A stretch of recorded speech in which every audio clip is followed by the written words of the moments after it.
സ്നേഹവന്ദനങ്ങൾ പ്രിയമുള്ളവരെ, എൻ്റെ കഥയുടെ ഒരു പുതിയ എപ്പിസോഡിലേക്ക് എല്ലാ മാന്യപ്രേക്ഷകരെയും സ്വാഗതം ചെയ്യുകയാണ്. അനുഗ്രഹിക്കപ്പെട്ട ഒരു ദിവസം കൂടെ ദൈവം നമുക്ക് നൽകിയല്ലോ. നല്ല ഒരു ജീവിതാനുഭവം നമ്മൾ കേൾക്കാൻ പോവുകയാണ്. പ്രത്യേകിച്ചും ഈ ആഴ്ച ലഹരി മുക്ത കേരളം എന്ന ഒരു സന്ദേശം കേരളത്തിൽ അനേക സോഷ്യൽ അവയർനെസ് കൊടുക്കുന്ന സംഘടനകൾ ലഹരിക്കെതിരെ വളരെ ശക്തമായി പ്രവർത്തിച്ചു കൊണ്ടിരിക്കുന്ന ഒരു സമയമാണ്. നമ്മളും നമ്മുടെ ചാനലും അതിന് കൊടുക്കുന്ന ഒരു പിന്തുണ. ഈ ആഴ്ച മുഴുവൻ നമ്മൾ കൊണ്ടുവരുന്ന സാക്ഷ്യങ്ങളും നമ്മുടെ പ്രോഗ്രാംസും ഒക്കെ ഈ ഒരു പ്രത്യേക ഫോക്കസിലാണ്. ഞങ്ങളോടൊപ്പം അനേകർ പ്രാർത്ഥിക്കുന്നു എന്നറിഞ്ഞതിൽ സന്തോഷിക്കുന്നു. ആസാദിയുടെ ചില പ്രേക്ഷകർ എനിക്ക് വോയിസ് മെസ്സേജൊക്കെ ഇട്ടു. അതായത് ഈ ഒരു പ്രത്യേക ഒരു ഉദ്യമത്തിൽ അവരും പങ്കാളിയാകുന്നു, അവരും പ്രാർത്ഥിക്കുന്നു. ഈ ആഴ്ച നമുക്ക് പ്രാർത്ഥിക്കാം, നമ്മുടെ കേരളത്തിന് വേണ്ടി നമുക്ക് പ്രാർത്ഥിക്കാം. ഇന്നും അങ്ങനെ അനുഗ്രഹിക്കപ്പെട്ട ഒരു ജീവിതാനുഭവം, ഒരു സെഷനാണ് നമുക്ക് ലഭിച്ചിരിക്കുന്നത്.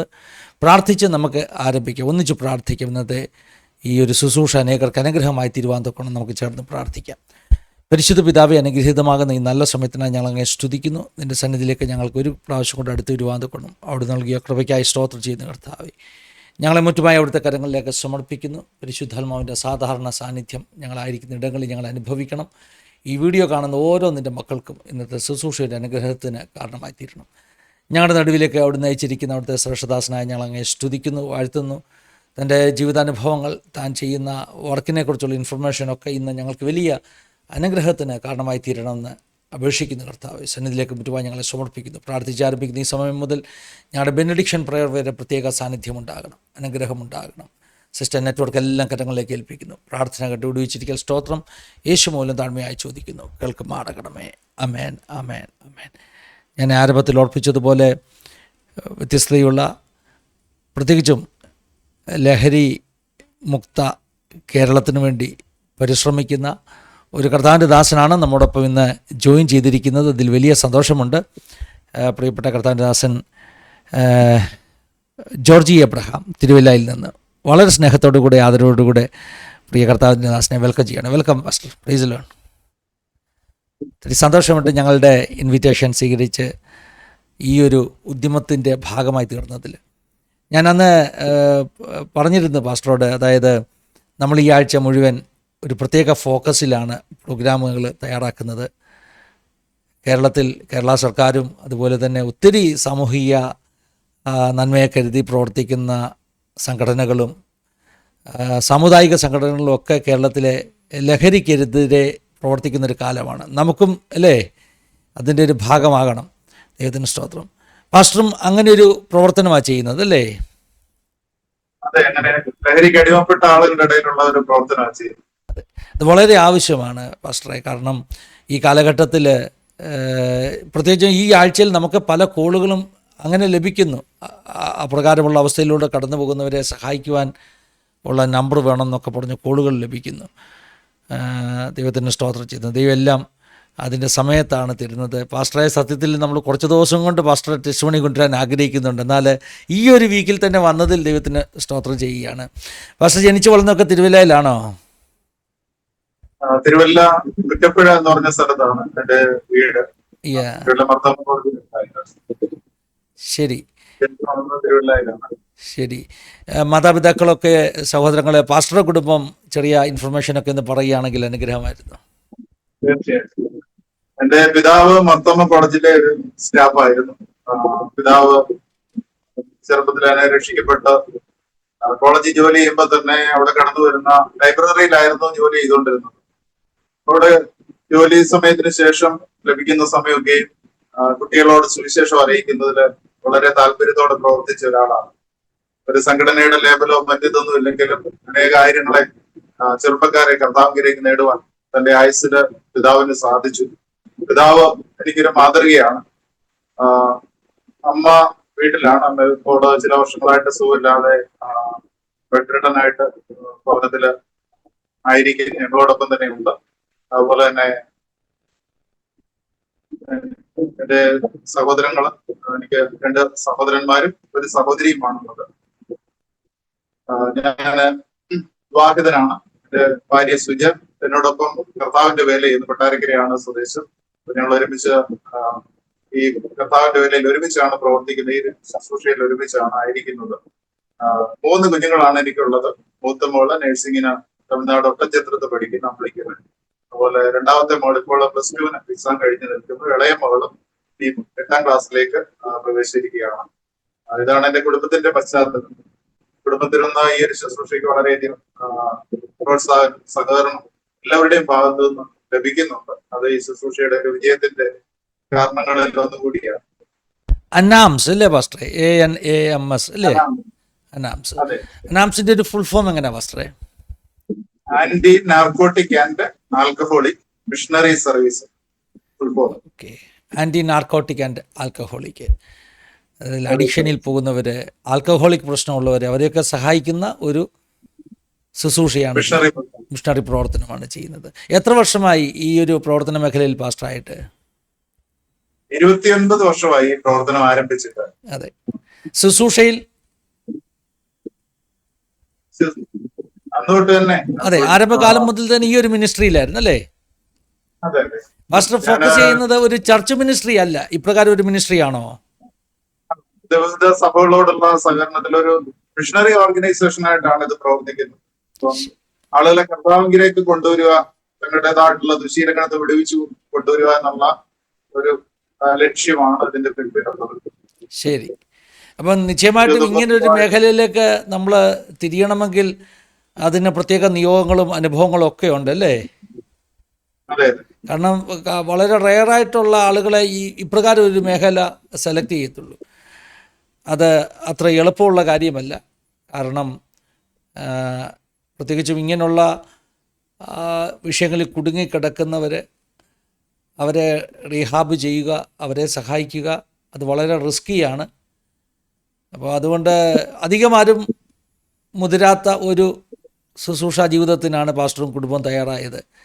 ജീവിതാനുഭവങ്ങളൊക്കെ നമുക്ക് കേൾക്കണം. ആദ്യകാലം മുതൽ തന്നെ, ചെറിയ പ്രായം മുതലുള്ള അനുഭവങ്ങൾ പാസ്റ്റർ എന്ന് പറയണം.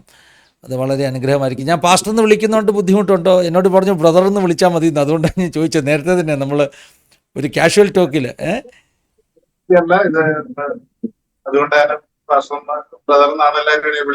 ശരി ശരി. എന്നാലും നമ്മുടെ ഒരു പരിചയം വെച്ച് നമുക്ക് ദൈവദാസന്മാരെ, ശുശ്രൂഷയിലായിരിക്കുന്നവരെ, അവരെ ബഹുമാനിക്കേണ്ടത് ആവശ്യമാണല്ലോ. അതുകൊണ്ട് എനിക്ക് പറ്റുന്നില്ല ബ്രദർ എന്ന് വിളിക്കാൻ, കേട്ടോ, ക്ഷമിക്കണം. ശരി, കണ്ടിന്യൂ ചെയ്യാം കേട്ടോ. പിന്നെ ജീവിതാനുഭവങ്ങളൊക്കെ പറയാം. ഞാൻ ചെറുപ്രായത്തിൽ തന്നെ കർത്താവിനെ അറിഞ്ഞ് തന്നെയാണ് വളർന്നു വന്നത്. എന്നാൽ ഞാൻ സാക്ഷ്യം ഒന്ന് പറയാം, സാക്ഷ്യത്തില് തുടങ്ങാം. ചെറുപ്പത്തില് എന്റെ പിതാവിനോടൊത്ത് ഞാൻ തിരുവല്ല കുറ്റപ്പുഴയിൽ നടന്നായിട്ടുള്ള ഒരു മീറ്റിംഗില്, കാശ്മീർ ഇവാഞ്ചലിസത്തിന്റെ ഒരു മീറ്റിംഗ് ആണ് നടന്നത്. കാശ്മീർ ഇവാഞ്ചലിസം ഫെലോഷിപ്പിന്റെ സ്ഥാപകരായിരിക്കുന്ന PM Thomas sir, wife Christy, അവര് ഒരുമിച്ച് വന്ന് ഇവിടെ അവരുടേതായിട്ടുള്ള ഒരു മീറ്റിംഗ് നടത്തുമ്പോൾ ഞാനും അതിൽ പങ്കെടുത്തു എന്റെ പിതാവിനോടൊപ്പം. അപ്പൊ അവരുടെ അനുഭവങ്ങളൊക്കെ കേട്ടപ്പോൾ കർത്താവിന്റെ വേലയുടെ പ്രാധാന്യത എത്രത്തോളം ആകുന്നു എന്ന് എനിക്ക് മനസ്സിലാക്കുവാനായിട്ട് ഇടയായി തീരുകയും, ഞാൻ അവിടെ വെച്ച് 6ാം ക്ലാസ്സിൽ പഠിക്കുന്നതായിട്ടുള്ള ആ ഒരു പ്രായത്തിലാണ് പൂർണ്ണസമയ സുവിശേഷ വേലയ്ക്ക് വേണ്ടി ഇവരെ പോലെ തന്നെ കഷ്ടപ്പെട്ട് പ്രവർത്തിക്കുന്ന ഒരു മിഷണറി ആയിട്ട് തീരണം എന്നുള്ളത് എന്റെ മനസ്സിൽ വലിയൊരു ആഗ്രഹമാവുകയും ഞാൻ എഴുന്നേറ്റ് നിന്ന് എന്നെ തന്നെ സുവിശേഷ വേലയ്ക്ക് വേണ്ടി സമർപ്പിക്കുകയും ചെയ്തു. പിന്നീടുള്ള എന്റെ വളർച്ചയില് പിന്നെ സ്കൂൾ വിദ്യാഭ്യാസവും കോളേജ് തലത്തിലേക്കൊക്കെ വന്നു. അപ്പൊ അവിടെയൊക്കെ എത്തിയപ്പോൾ എന്റെ ചിന്തയ്ക്ക് അല്പം മാറ്റം വന്നു.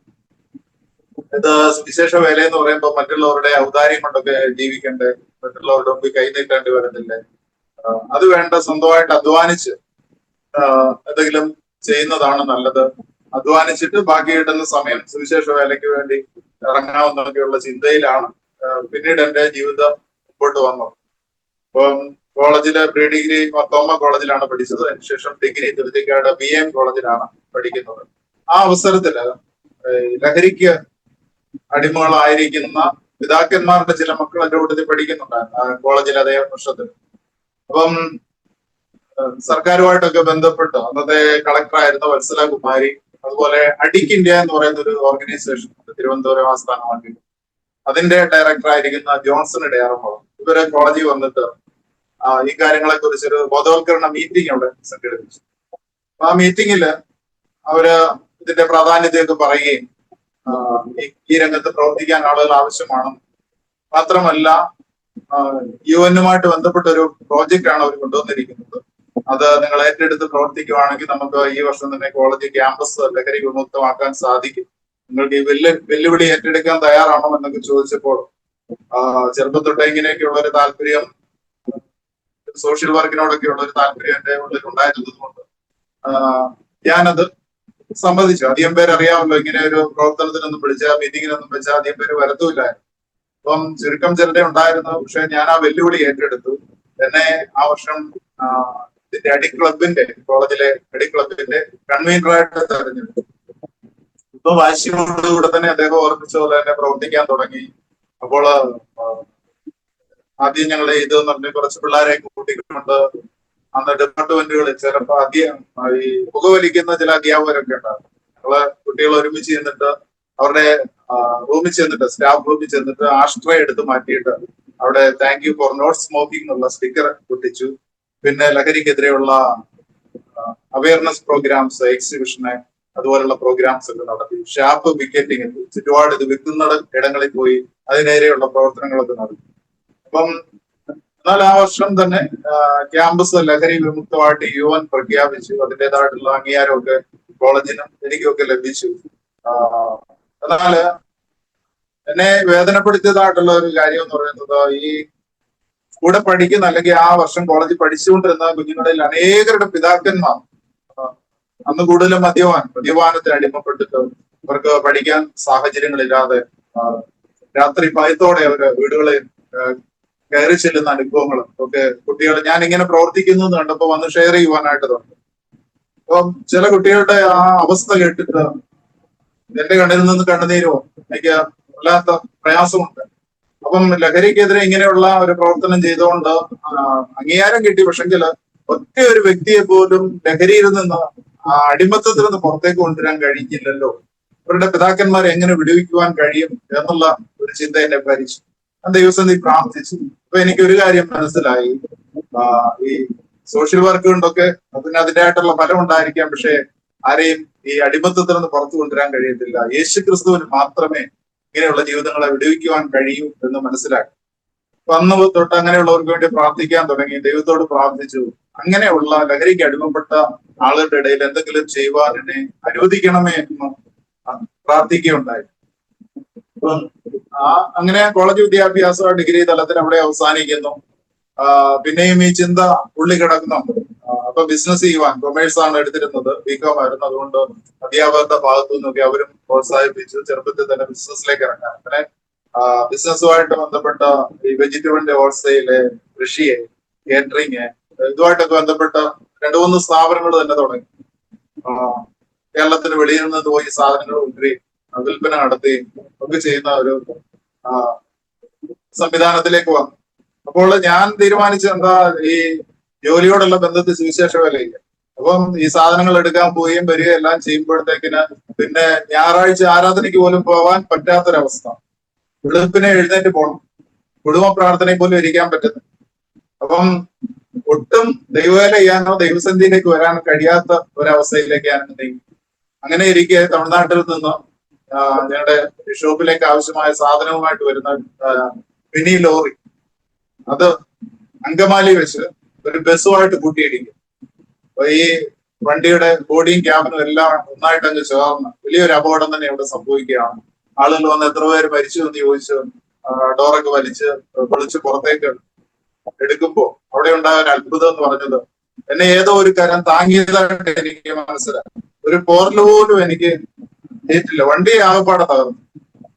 അപ്പൊ എനിക്ക് മനസ്സിലായി അതെന്റെ കർത്താവിന്റെ കരമാണ്. അപ്പൊ ഒരു ഉച്ച സമയമാണ്. ആ സമയത്ത് ഞാൻ ഇങ്ങനെ ഒരു ദർശനം കാണുകയാണ്. ഞാൻ 6ാം ക്ലാസ് പഠിക്കുന്ന പ്രായത്തില് ഞാൻ മുമ്പ് സൂചിപ്പിച്ചല്ലോ, ആ എഴുന്നേറ്റ് നിന്ന് എന്നെ തന്നെ ദൈവവേലയ്ക്ക് വേണ്ടി സമർപ്പിക്കുന്ന രംഗവും ഞാൻ കാണുന്നു. അതോടൊപ്പം തന്നെ എനിക്ക് വേണ്ടി യേശു കർത്താവ് കരഞ്ഞുകൊണ്ട് നിൽക്കുന്ന ഒരു രംഗവും ഞാൻ ഇങ്ങനെ കാണുന്നു. നട്ടുച്ച സമയത്ത് അങ്ങനെ ഞാനൊരു ദർശനം കാണും. അപ്പോൾ എനിക്ക് മനസ്സിലായി, ഞാൻ രക്ഷപ്പെട്ടത് എന്റെ മിടുക്കൻ. ഞാൻ എടുത്ത തീരുമാനം ഞാൻ മറന്നെങ്കിലും കർത്താവ് മറന്നില്ല. കർത്താവ് എനിക്ക് വേണ്ടി ഇന്നും ഇടിവിൽ നിൽക്കുന്നത് കൊണ്ടാണ് ഈ അപകടത്തിൽ നിന്ന് ഞാൻ രക്ഷപ്പെട്ടത് എന്ന് എനിക്ക് ബോധ്യമാവുകയും അവിടെ വെച്ച് തന്നെ ഞാൻ തീരുമാനിച്ചു, ഇനി ബിസിനസ് വേണ്ട, കർത്താവിന്റെ വേലയ്ക്ക് വേണ്ടി തന്നെ ഇറങ്ങിത്തിരിക്കണം എന്നുള്ള ഒരു ചിന്ത എന്നെ ഭരിച്ചു. അപ്പോ ബാങ്ക് ലോണ്, ഒരുപാട് വാഹനത്തിൻ്റെതായിട്ടുള്ള ബാധ്യത, പ്രശ്നങ്ങളെല്ലാം മുൻപിലുണ്ട്. പക്ഷെ എങ്കിൽ പോലും ഒരു തീരുമാനമായിട്ട് മടങ്ങി വന്നു. പിന്നീടുള്ള ദിവസങ്ങള് ഉപവസിക്കുകയും പ്രാർത്ഥിക്കുകയും ഒക്കെ ചെയ്യുവാനായിട്ട് ഇടയായി തീർന്നു.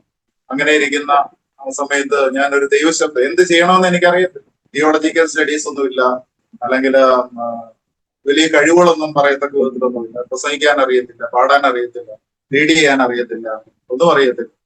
ഞാൻ എങ്ങനെ സുവിശേഷ വേല ചെയ്യും എന്നുള്ള ഒരു ചിന്ത. അപ്പൊ ദൈവമേ, എന്താണ് ദൈവത്തിന്റെ പദ്ധതി എന്ന് ചോദിച്ച് പ്രാർത്ഥിച്ചുകൊണ്ടിരിക്കുമ്പോൾ ഒരു ദൈവശബ്ദം കേട്ടു, നീ ചെയ്തുകൊണ്ടിരുന്നത് ദൈവനാമ മഹത്വത്തിന് വേണ്ടി വേർതിരിപ്പീൻ എന്നുള്ള ഒരു ശബ്ദമാണ് ഞാൻ കേട്ടത്. അപ്പൊ ഞാനിങ്ങനെ ചിന്തിച്ചു, എന്താ ഞാൻ ചെയ്തുകൊണ്ടിരുന്നത്? സോഷ്യൽ വർക്ക്, ലഹരിക്ക് എതിരെയുള്ള ബോധവൽക്കരണ പരിപാടികൾ. അപ്പം ദൈവശബ്ദം കേട്ട് നീ ചെയ്തുകൊണ്ടിരുന്നത് ദൈവനാമ മഹത്വത്തിന് വേണ്ടി വേർതിരിപ്പീൻ. അപ്പോൾ ആണ് ആ ഒരു ശുശ്രൂഷ തന്നെ നേരെ തിരിച്ചൊരു മിഷണറി പ്രവർത്തനമായിട്ട്, സോഷ്യൽ വർക്കിനെ ഒരു മിഷണറി പ്രവർത്തനമാക്കി മാറ്റുക എന്നുള്ളതാണ് ദൈവത്തിന്റെ പദ്ധതി. എന്നെ കുറിച്ചുള്ള വിളി അതാണെന്ന് ഞാൻ മനസ്സിലാക്കി. എങ്കിലും പിന്നെയും ധൈര്യക്കുറവുണ്ടായിരുന്നു. പിന്നെ കണ്ടംപേരൂര് സ്നേഹപുരം എന്ന് പറഞ്ഞ സ്ഥലത്ത് ഒരു വിഴാത്രി പ്രാർത്ഥനയിൽ ഞാൻ പങ്കെടുക്കാനായിട്ട് പോയി. അവിടെ ഞാനിരുന്ന് പ്രാർത്ഥിക്കുക, ദൈവമേ, ഇത് എന്നെ കുറിച്ചുള്ള അവിടുത്തെ വിളിയാണെങ്കിൽ അവിടുന്ന് എന്നോട് സംസാരിക്കണം, എനിക്കത് വ്യക്തമാക്കി തരണം. അപ്പൊ തന്നെ അവിടെ സംസാരിച്ചുകൊണ്ടിരുന്ന ദൈവദാസൻ പെട്ടെന്ന് പ്രസംഗം നിർത്തിയിട്ട് പറഞ്ഞു, ഇതുപോലൊരു ചെറുപ്പക്കാരൻ ഇവിടെ വന്നിരിക്കുന്നു, ഇന്ന അവസ്ഥകളിലൂടെ കടന്നു വന്നിരിക്കുന്നു, ഇത് ദൈവത്തിന്റെ വിളി തന്നെയാണ്, അല്ല എങ്കിൽ യോനയ്ക്ക് സംഭവിച്ച പോലെ ഇനിയും ചില അനർത്ഥങ്ങളിലൂടെ കടന്നു പോകേണ്ടതായിട്ട് വരും. അതിൽ നല്ലത് ദൈവസന്നിധി സമർപ്പിക്കുകയാണ്, ഇത് ദൈവവിളി തന്നെയാണെന്ന് എന്നെ നോക്കി വരച്ചുകൊണ്ട് വ്യക്തമായിട്ട് ആ ദൈവദാസൻ പറഞ്ഞു. അപ്പൊ ആ സമയത്ത് എനിക്ക് മനസ്സിലായി എന്നെ കുറിച്ചുള്ള ദൈവവിളി തന്നെയാണെന്നും അവിടെ വെച്ച് ആ വെള്ളാത്രി പ്രാർത്ഥനയില് ഞാൻ ദൈവസന്നിധിയിൽ യഥാർത്ഥമായിട്ട് തന്നെ ഒന്ന് സമർപ്പണം ചെയ്തു. കർത്താവിന്റെ വിലയ്ക്ക് വേണ്ടി തന്നെ ഇറങ്ങുവാനായിട്ട് തീരുമാനിച്ചു. പിന്നീട് മുമ്പ് കേട്ട ദൈവശബ്ദം അനുസരിച്ച്, ആ ദൈവാലോചനയ്ക്ക് അനുസരിച്ചാണ് ഇങ്ങനെ ഒരു പ്രസ്ഥാനം തുടങ്ങുന്നത്. അനാംസ് എന്നുള്ള പേരിൽ. ആദ്യം അനാമി എന്നാണ്, ആദ്യം അനാംസ് എന്ന് പേരിട്ടു. പക്ഷെങ്കില് നോക്കിയപ്പോ അതേ പേരില് anti narcotic and alcoholic movement for students, അനാംസ് എന്നൊരു സംഘടന അന്ന് പ്രവർത്തിക്കുന്നുണ്ടെന്നാണ്. അപ്പോൾ പിന്നെ ആ പേരിന് അല്പം വ്യത്യാസപ്പെടുത്തി അനാമി എന്ന പേരാക്കി. പക്ഷെ പിന്നീട് മുമ്പോട്ട് വരുന്ന രജിസ്ട്രേഷന്റെ സമയമായപ്പോൾ നോക്കിയപ്പോൾ ആ പറഞ്ഞ പ്രസ്ഥാനമില്ല. ദൈവം തന്ന ആ പേര് തന്നെ, അനാംസ് എന്നുള്ള പേര് തന്നെ പ്രവർത്തനം പുനരാരംഭിക്കാനായിട്ട് ഇടയായി തീർന്നു. ദൈവത്തിന്റെ കൃപയാൽ ഇന്ന് അതിലൂടെ അനേകര് 2500-ലധികം ആളുകൾ രക്ഷയുടെ സന്തോഷത്തിലും വിടുതലിന്റെ സന്തോഷത്തിലേക്കും വരുവാനായിട്ടൊക്കെ ഇടയായി തീർന്നു. അതാണ് ഈ അനാംസിന്റെ അല്ലെങ്കിൽ anti narcotic and alcoholic missionary service. അതിന്റെ രൂപീകരണം 29 വർഷം മുമ്പ് ദൈവം തന്ന ഒരു ദർശനത്തിന്റെ വെളിച്ചത്തിലാണ്.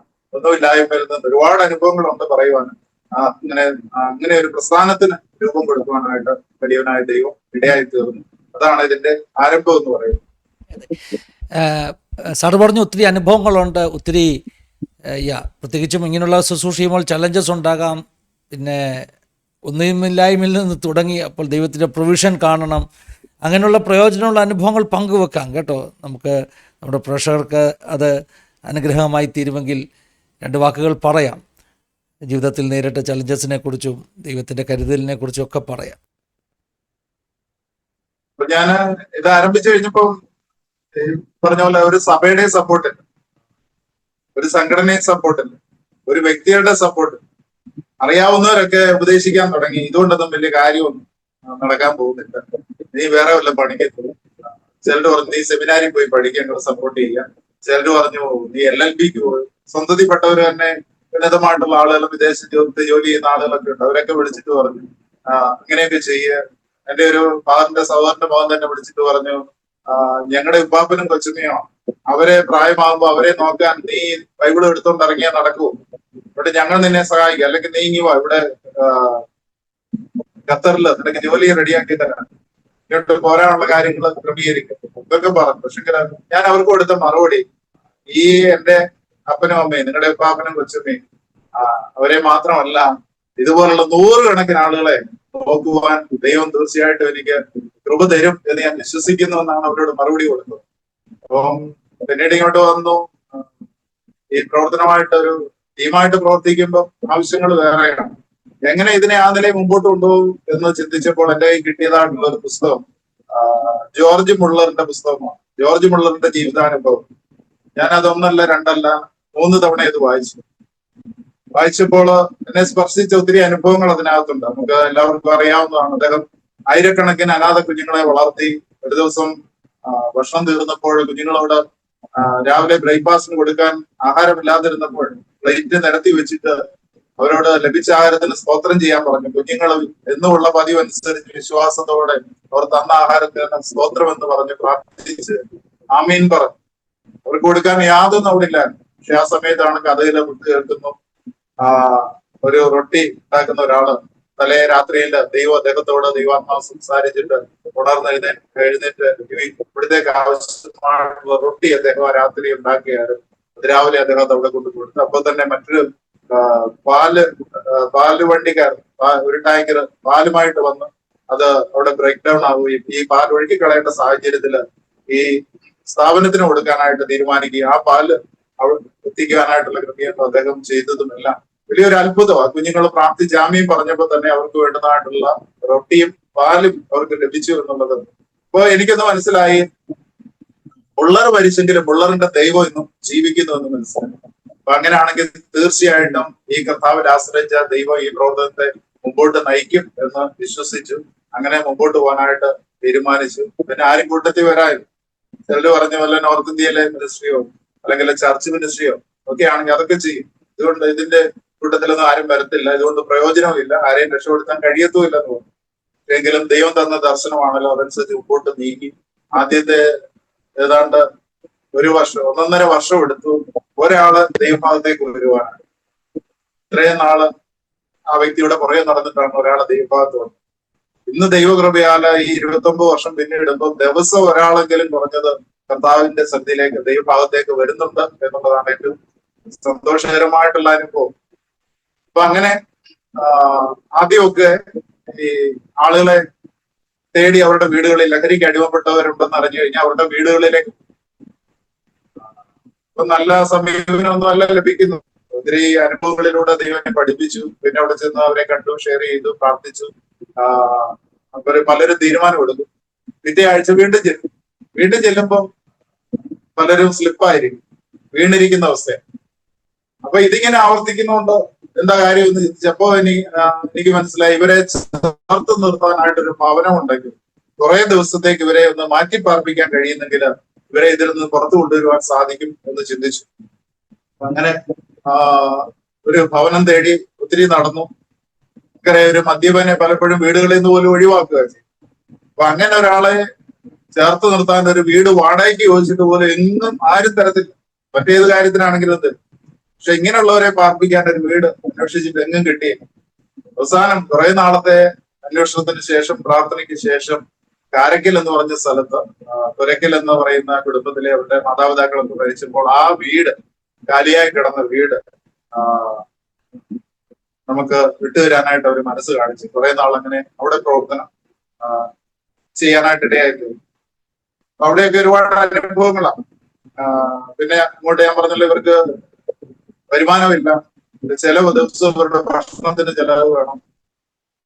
അങ്ങനെ പ്രാർത്ഥനയിൽ കൂടെ മുമ്പോട്ട് പോകാനായിട്ട് തീരുമാനിച്ചു.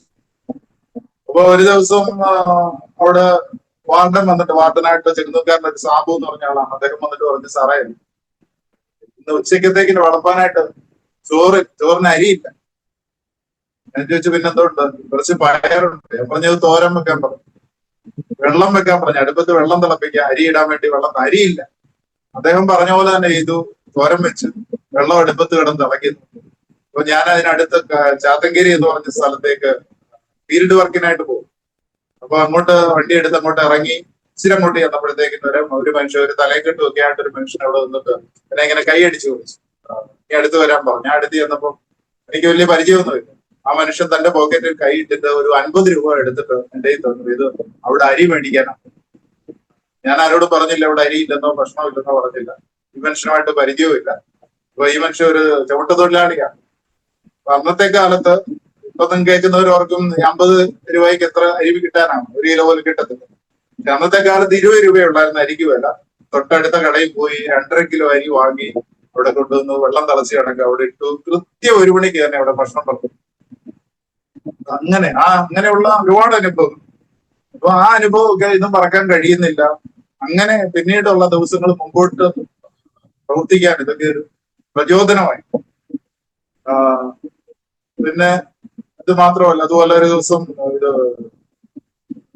10 പേർക്ക് ഉള്ള കഷ്ടിച്ചുള്ള സൗകര്യം ആ വീട്ടിൽ ഉള്ള കട്ടിലിട്ടിരിക്കുക. അപ്പം എറണാകുളത്ത് നിന്ന് റെജി എന്ന് പറഞ്ഞൊരു സഹോദരൻ വന്നു. ഇച്ചിരി നല്ല കുടുംബത്തിലേക്കാണ്, തറയിൽ കിടക്കാനൊക്കെ ബുദ്ധിമുട്ടുള്ളതാണ്. അപ്പം അദ്ദേഹം വന്നിട്ട് സന്ധ്യ ആയപ്പോ ഇങ്ങനെ ഓഫീസ് റൂമിന്റെ വാതിക്കലൊക്കെ വന്നിട്ട് ഇങ്ങനെ തലയുറിഞ്ഞ് ഇങ്ങനെ നിൽക്കുക. അപ്പൊ എനിക്ക് കാര്യം പിടികിട്ടി, അദ്ദേഹം കട്ടിൽ അന്വേഷിച്ചിട്ട് അദ്ദേഹത്തിന് കിടക്കാൻ കട്ടിലില്ല. അപ്പൊ ഞാൻ പറഞ്ഞു, റജി എന്തിനാ വിഷമിക്കുന്നത്? 10 മണിക്ക് ലൈറ്റ് ഓഫ് ചെയ്യും, അന്നേരം തീർച്ചയായിട്ടും കിടക്കാനുള്ള സൗകര്യം ദൈവം ഒരുക്കിക്കോളൂ, അതിനെക്കുറിച്ചൊന്നും ഭാരപ്പെടണ്ടാന്ന്. അദ്ദേഹം അങ്ങ് തിരിച്ചിറങ്ങിപ്പോയി. അത് കുറച്ച് കഴിഞ്ഞപ്പോൾ രാത്രിയത്തെ ഭക്ഷണമൊക്കെ കഴിഞ്ഞപ്പോ എനിക്കൊരു ഫോൺ കോളും, ആ വീട് വിട്ടു തന്ന അതിന്റെ ഉടമസ്ഥൻ എറണാകുളത്താണ്. അവിടെ ഒരു ചെറിയ വർക്കി ഗ്രൂപ്പ് എന്ന് പറയുന്ന ഒരു ഇതൊക്കെ നടത്തുന്ന കൺസ്ട്രക്ഷൻ ഫീൽഡിൽ പ്രവർത്തിക്കുന്നതായിട്ടുള്ള ഒരു കൂട്ടം ആളുകളാണ്. അപ്പൊ അവര് അതിലെ പ്രസാദ് എന്ന് പറഞ്ഞ ആളെന്നെ വിളിച്ചിട്ട് പറഞ്ഞു, ബ്രദറെ, അങ്ങോട്ടൊരു വണ്ടി ഞാൻ അയച്ചിട്ടുണ്ട്, അതിനകത്തൊരു ദിവാൻ കൂട്ടും ഒരു കട്ടിലും ഒരു സൈക്കിളും വെച്ചിട്ടുണ്ട്, നിങ്ങൾക്ക് ആവശ്യമാണെങ്കിൽ അത് എടുത്തോ, അല്ലെങ്കിൽ വെളിയിലുള്ള സൈഡ് റൂപ്പിൽ വെച്ച് അത് ലോക്ക് ചെയ്തേക്കാം. അപ്പം നമ്മൾ കട്ടിലിന് വേണ്ടി പ്രാർത്ഥിച്ചപ്പോൾ കൃത്യം 10 മണിക്ക് 9:45 കഴിഞ്ഞപ്പോൾ ആ ടെമ്പോ ആ മുറ്റത്ത് വന്നു നിന്നു. ആ കട്ടിലും ദിവാൻകൊട്ടും സൈക്കിളും അവിടെ ഇറക്കി, സൈക്കിൾ അവിടെ മാറ്റി വെച്ചു, കട്ടിൽ ഉപയോഗിച്ചു. അപ്പം ആ റജിക്ക് കൃത്യം 10 മണി ആയപ്പോൾ തന്നെ കട്ടിലേക്ക് കിടക്കാനായിട്ട് ദൈവം അവസരവും.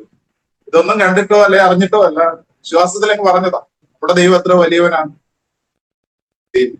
അങ്ങനെ ഓരോ ദിവസവും അവിടുത്തെ ആഹാര കാര്യങ്ങൾ ഇതെല്ലാം ഇത് പറഞ്ഞാലും തീരാത്ത ഇതുപോലുള്ള അനുഭവങ്ങൾ ധാരാളം. ഇങ്ങനെയാണ് ആ സ്ഥാപനം നടക്കുന്നത്. ദേവദാസിനെ വളരെ ജോർജ് മുള്ളറിൻ്റെ അനുഭവങ്ങൾ പോലെ അല്ലേ? എന്നെ ഒത്തിരി സ്വാധീനിച്ച ഒരു പുസ്തകമാണ് വിശ്വാസ വീരനായ ജോർജ് മുള്ളർ എന്ന് പറയുന്ന പുസ്തകം. ഞാൻ വായിച്ചത്, എനിക്കൊന്ന് സാജു ജോൺ മാത്യു എഴുതിയ ഒരു ജീവചരിത്രമാണ് ഞാൻ വായിച്ചിട്ടുള്ളത്. പ്രാർത്ഥനാവീരനാകുന്ന ജോർജ് മുള്ളർ എന്ന് പറയുന്ന പുസ്തകം ഞാൻ ഓർക്കുന്നുണ്ട്. ഒരിക്കൽ സുവിശേഷ വേലയ്ക്കൊക്കെ ഇറങ്ങിയ ആരംഭകാലത്താണ്, വലിയ പ്രശ്നങ്ങളിലൂടെ പ്രതിസന്ധിയിലൂടെയൊക്കെ കടന്നു പോകുന്നൊരു സമയത്ത് വലിയ സാമ്പത്തിക ഞെരുക്കങ്ങൾ, ബാങ്ക് ലോണൊക്കെ ഉണ്ട്, ഹൗസിംഗ് ലോണുണ്ടൊക്കെ, അതൊക്കെ മുടങ്ങുന്നു. അങ്ങനെ ഒരു പ്രാവശ്യം എന്തോ വലിയ പ്രതിസന്ധി നേരിടുന്ന സമയത്താണ് ഞാൻ ബോംബെ സൈഡിൽ പോയിട്ട് തിരിച്ച് വീട്ടിൽ വരുമ്പോൾ ഞാൻ ഒത്തിരി നിരാശപ്പെട്ടാണ് വരുന്നത്. എനിക്കൊരു ചെറിയ ലൈബ്രറി ഉണ്ട്. ആ ലൈബ്രറിയിൽ എൻ്റെ അന്ന് ചെറിയ കുഞ്ഞ് 2-3 വയസ്സ്, 2 വയസ്സ് തികച്ചില്ല, അവൾ ചെറുതായിട്ട് സംസാരിക്കുകയൊക്കെ ചെയ്തിട്ടുള്ളൂ. അവളിങ്ങനെ എഴുന്നേറ്റ് പിച്ച വെച്ച് നടന്ന് ചെന്നിട്ട് ഈ ലൈബ്രറിയുടെ ആ പുസ്തകങ്ങൾ ഇങ്ങനെ കൈകൊണ്ട് അവയുടെ ഹൈറ്റിൽ നിന്ന് പുസ്തകങ്ങൾ കൈകൊണ്ട് പിടിച്ച് വലിച്ച് മുഴുവൻ താഴെ ഇട്ടു. പെട്ടെന്ന് എനിക്ക് ദേഷ്യം തോന്നി, കാരണം ഇതെല്ലാം കൂടെ വലിച്ച് താഴെ. ഞാൻ ഓടി ചെന്നപ്പോൾ പരിശുദ്ധാത്മാവ് എന്നോട് പറഞ്ഞു, ഏറ്റവും മുകളിൽ കിടക്കുന്ന പുസ്തകം എടുത്ത് വായിക്കുക. ഞാൻ ദൈവശബ്ദം കേൾക്കുക. ഞാൻ ആ പുസ്തകം എടുത്തപ്പോൾ ഞാൻ ഇന്ന് ഓർക്കുന്നുണ്ട്, പച്ച കവറൊക്കെയുള്ള ഒരു പുസ്തകം, പ്രാർത്ഥനാവീരനാകുന്ന മുള്ളർ. ദൈവം എന്നെ ഒത്തിരി ബലപ്പെടുത്തി ആ പുസ്തകത്തിലൂടെ. ഞാൻ എന്നിട്ട് അതേ പുസ്തകം എൻ്റെ ഭാര്യയ്ക്ക് ഞാൻ വായിച്ചിട്ട് കൊടുത്തിട്ടുണ്ട്, നീ ഇത് വായിക്കാൻ പറഞ്ഞു. ജോർജ് മുള്ളർ പ്രാർത്ഥന മാത്രമായിരുന്നു അല്ലേ? ഒരാളോട് പോലും തൻ്റെ ആവശ്യങ്ങൾ പറയാതെ പ്രാർത്ഥനയിലൂടെ മാത്രമാണ് ഞാനത് മാതൃകയാക്കാൻ ശ്രമിക്കാറുണ്ട് പാസ്റ്ററെ. കാരണം എൻ്റെ ശുശ്രൂഷ ജീവിതത്തിൽ ഞാനും എൻ്റെ വൈഫും ഞങ്ങൾ ഫുൾ ടൈം മിനിസ്ട്രിക്ക് ഇറങ്ങിയപ്പോൾ എടുത്തൊരു തീരുമാനമാണ്, മനുഷ്യനോട് ഞങ്ങളുടെ ആവശ്യങ്ങൾ പറയില്ല, ദൈവത്തോട് മാത്രമേ പറയുള്ളൂ. മുള്ളറായിരുന്നു ഒരു ഇൻസ്പിറേഷൻ. മുള്ളറിൽ നിന്ന് എടുത്ത ഒരു ഇൻസ്പിറേഷനാണ്. ദൈവം മാത്രമാണ് ഞങ്ങളെ വിളിച്ചത്. പാസ്റ്റർ പറഞ്ഞില്ലേ, മനുഷ്യനിൽ ആശ്രയിക്കുന്നതിനുള്ളൊരു ബുദ്ധിമുട്ട്. കാരണം പ്രത്യേകിച്ചും ജോലി ചെയ്ത് ജീവിച്ചവർക്കൊക്കെ അത് വലിയ ബുദ്ധിമുട്ടാണ്. പക്ഷേ മനുഷ്യനിലല്ല, ദൈവത്തിലാണ് ആശ്രയിക്കുന്നത്. ദൈവമാണ് നമ്മളെ സഹായിക്കുന്നത്. ദൈവത്തിൻ്റെ കരുണയുടെ കീഴിലാണെന്ന് അറിയുമ്പോൾ ഒരു ധൈര്യവും ഉറപ്പും. അപ്പോൾ ഞാൻ പെട്ടെന്ന് പാസ്റ്റർ അത് പറഞ്ഞപ്പോൾ എൻ്റെ ഓർമ്മയിൽ അതൊക്കെ വരികയായിരുന്നു. പാസ്റ്റർ, ചലഞ്ചസ് എന്താ? ഈ മിനിസ്ട്രിയുടെ ചലഞ്ചസ് എന്താണ്? എന്തൊക്കെ ചലഞ്ചസ് ആണ് ഇതിനകത്ത് പാസ്റ്റർ നേരിട്ടിട്ടുള്ളത്?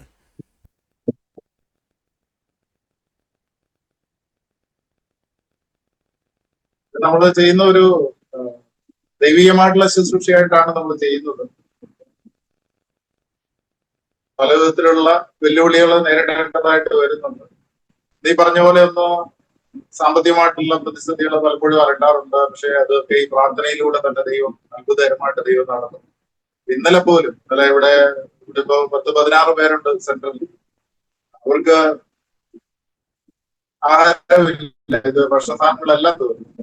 അത്ഭുതം എന്ന് പറയട്ടെ, ഒരു പരിചയമുണ്ട്, പക്ഷെ ഒരു ബന്ധമില്ലാത്ത ഒരാളെ വിളിച്ചിട്ട് നിങ്ങൾക്ക് കുറച്ച് ദിവസത്തേക്ക് ആവശ്യമായിട്ടുള്ള ഒരു ലിസ്റ്റ് അയച്ചു തരാമെന്ന് ചോദിച്ചു. അയച്ചു കൊടുക്കുന്നു. വൈകുന്നേരത്തിനുള്ളിൽ ഏതാണ്ട് 50 കിലോ അരിയും അതിന് വേണ്ടതായിട്ടുള്ള സാധനങ്ങളെല്ലാം ആയിട്ട് കൂടെ ഇന്നലെ അവരെ സ്തോത്രം ചെയ്ത് എന്ത് കിട്ടിയാലും പ്രാർത്ഥിച്ച് എടുക്കുന്നത്. അപ്പൊ അങ്ങനെ എടുത്ത് ഇന്നലെ പോലും ആ ദൈവത്തിന്റെ അത്ഭുതം കാണുവാനായിട്ട് അത് ഇടയായി തീർന്നു.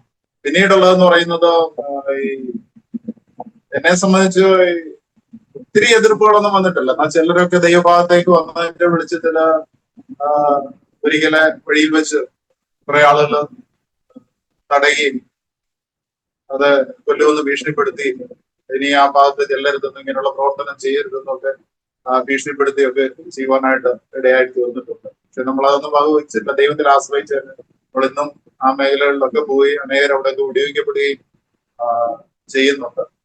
പിന്നെ പൊതുവെ നമ്മളുടെ സമീപനം കൊണ്ട് തന്നെ എല്ലാ തുറയിലുള്ള ആളുകളും ഈ ഒരു ശുശ്രൂഷയുമായിട്ട് സഹകരിച്ച് തന്നെയാണ് മുമ്പോട്ട് പോകുന്നത്.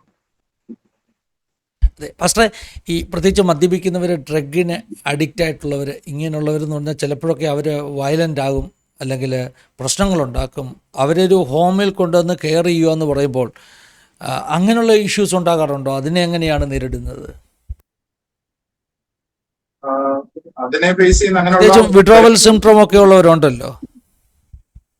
ഉണ്ട്. നമ്മുടെ ഇവിടെ എന്ന് പറയുന്നത് സ്ഥാപനത്തെ കുറിച്ചുകൂടെ ഞാൻ ഓർമ്മിക്കാം. അപ്പൊ ഇവിടെ നമ്മള് ഈ പിടിച്ചു കെട്ടിയോ ബലമായിട്ടോ കൊണ്ടിരുന്നവരെ അധികം സ്വീകരിക്കാറില്ല, നമ്മൾ പ്രോത്സാഹിപ്പിക്കാറില്ല. ഇവരോട് വിവരം പറഞ്ഞ് അവരോട് താല്പര്യം എടുക്കും. അപ്പം പൊതുവെ ചോദിക്കും എത്ര പേര് അങ്ങനെ താല്പര്യം എടുക്കും. എന്നാലും ചിലപ്പോൾ അതിനുവേണ്ടി വീട്ടുകാർ പറഞ്ഞു കഴിയുമ്പോൾ തന്നെ ഞങ്ങളിവിടെ പ്രാർത്ഥന ആരംഭിക്കും ആ വ്യക്തിക്ക് വേണ്ടി.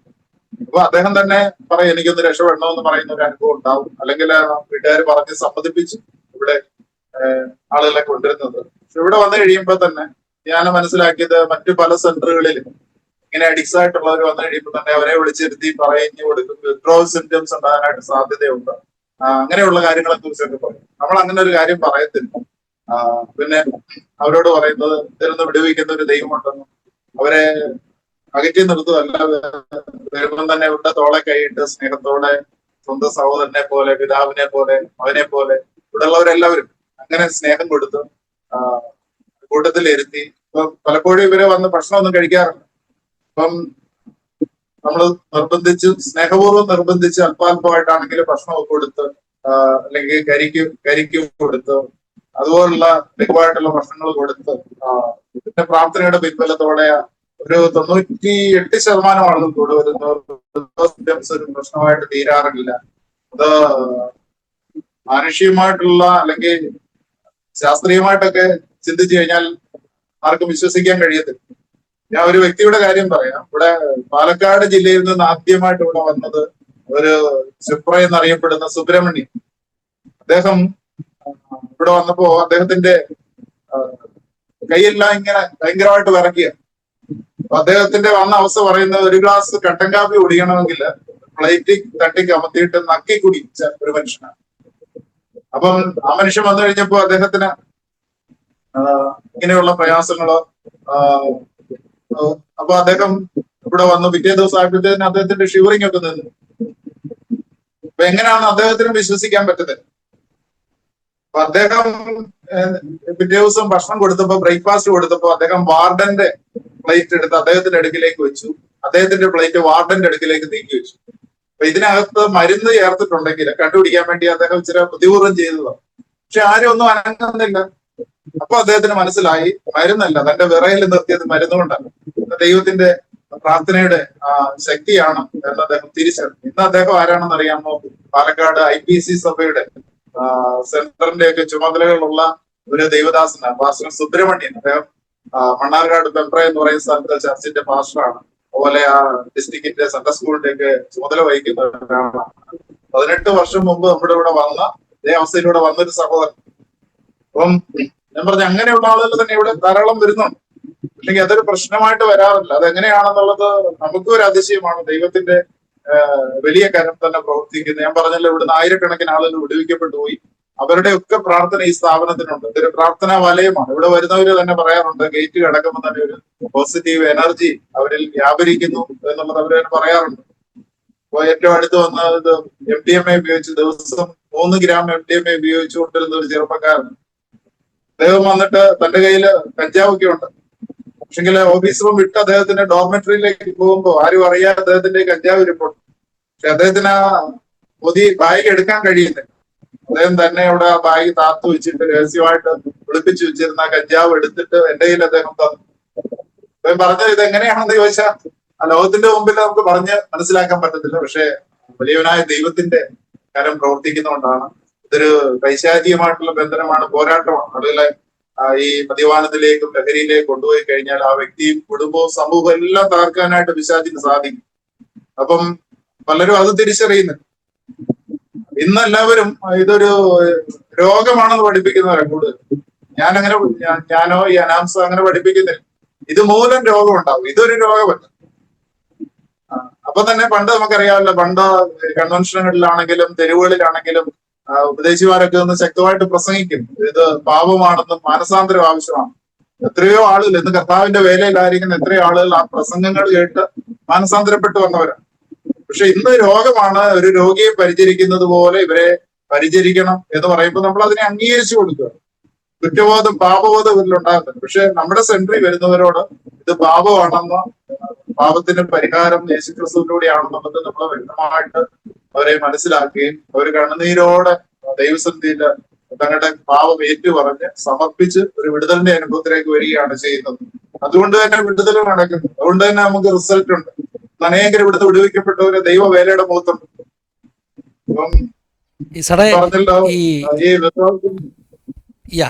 സോറി കേട്ടോ, ഞാൻ ആ കർത്താരദാസൻ സുബ്രഹ്മണ്യം അല്ലേ, അദ്ദേഹത്തിൻ്റെ കാര്യം പറഞ്ഞപ്പോൾ എനിക്ക് കോൾമേടുക്കുണ്ട്. കാരണം ഇന്ന് അദ്ദേഹം ഒരു കർത്താവിൻ്റെ ദാസനായിട്ട് ശുശ്രൂഷയിൽ നിൽക്കുന്നു. അങ്ങനെ ദൈവം മാറ്റിയെടുത്ത കുറേ ആളുകൾ കാണുമല്ലോ. കാരണം 10,000 പേരെ കർത്താവിൻ്റെ നാമത്തിൽ സ്പർശിക്കുവാൻ ദൈവം സഹായിച്ചു. അതൊരു വലിയ സംഖ്യയാണ്. അപ്പോൾ അതിനകത്ത് അനേകർ ഇന്ന് ജീവിതത്തിൻ്റെ വ്യത്യസ്ത തുറകളിൽ വിജയിച്ച് അനുഗ്രഹിക്കപ്പെട്ട് നിൽക്കുന്നവരുണ്ടല്ലോ. അങ്ങനെയുള്ള ആരുടെയെങ്കിലും 1-2 അനുഭവങ്ങളൊന്ന് പറയുകയാണെങ്കിൽ അവർക്ക് പെർമിഷൻ ഉള്ളത്. കാരണം മറ്റൊരാളുടെ അനുഭവം നമ്മൾ പറയുമ്പോൾ അത് അവർക്ക് സമ്മതമാകണമല്ലോ. അങ്ങനെ നമുക്ക് ഫ്രീഡമുള്ള 1-2 പേരുടെ അനുഭവം പറയുകയാണെങ്കിൽ അത് അനുഗ്രഹമായിരിക്കും. ഒരു പ്രേക്ഷകർക്ക് ഈ സ്ഥിതിയിലൂടെ കടന്നു പോകുന്നവർക്കൊരു സന്തോഷമായിരിക്കും. സുബ്രഹ്മണ്യം പാസ്റ്ററുടെ അനുഭവം തന്നെ അദ്ദേഹം വിടുവിക്കപ്പെടാനുള്ള ഒരു കാരണം, അതൊരു അത്ഭുതമാണ്.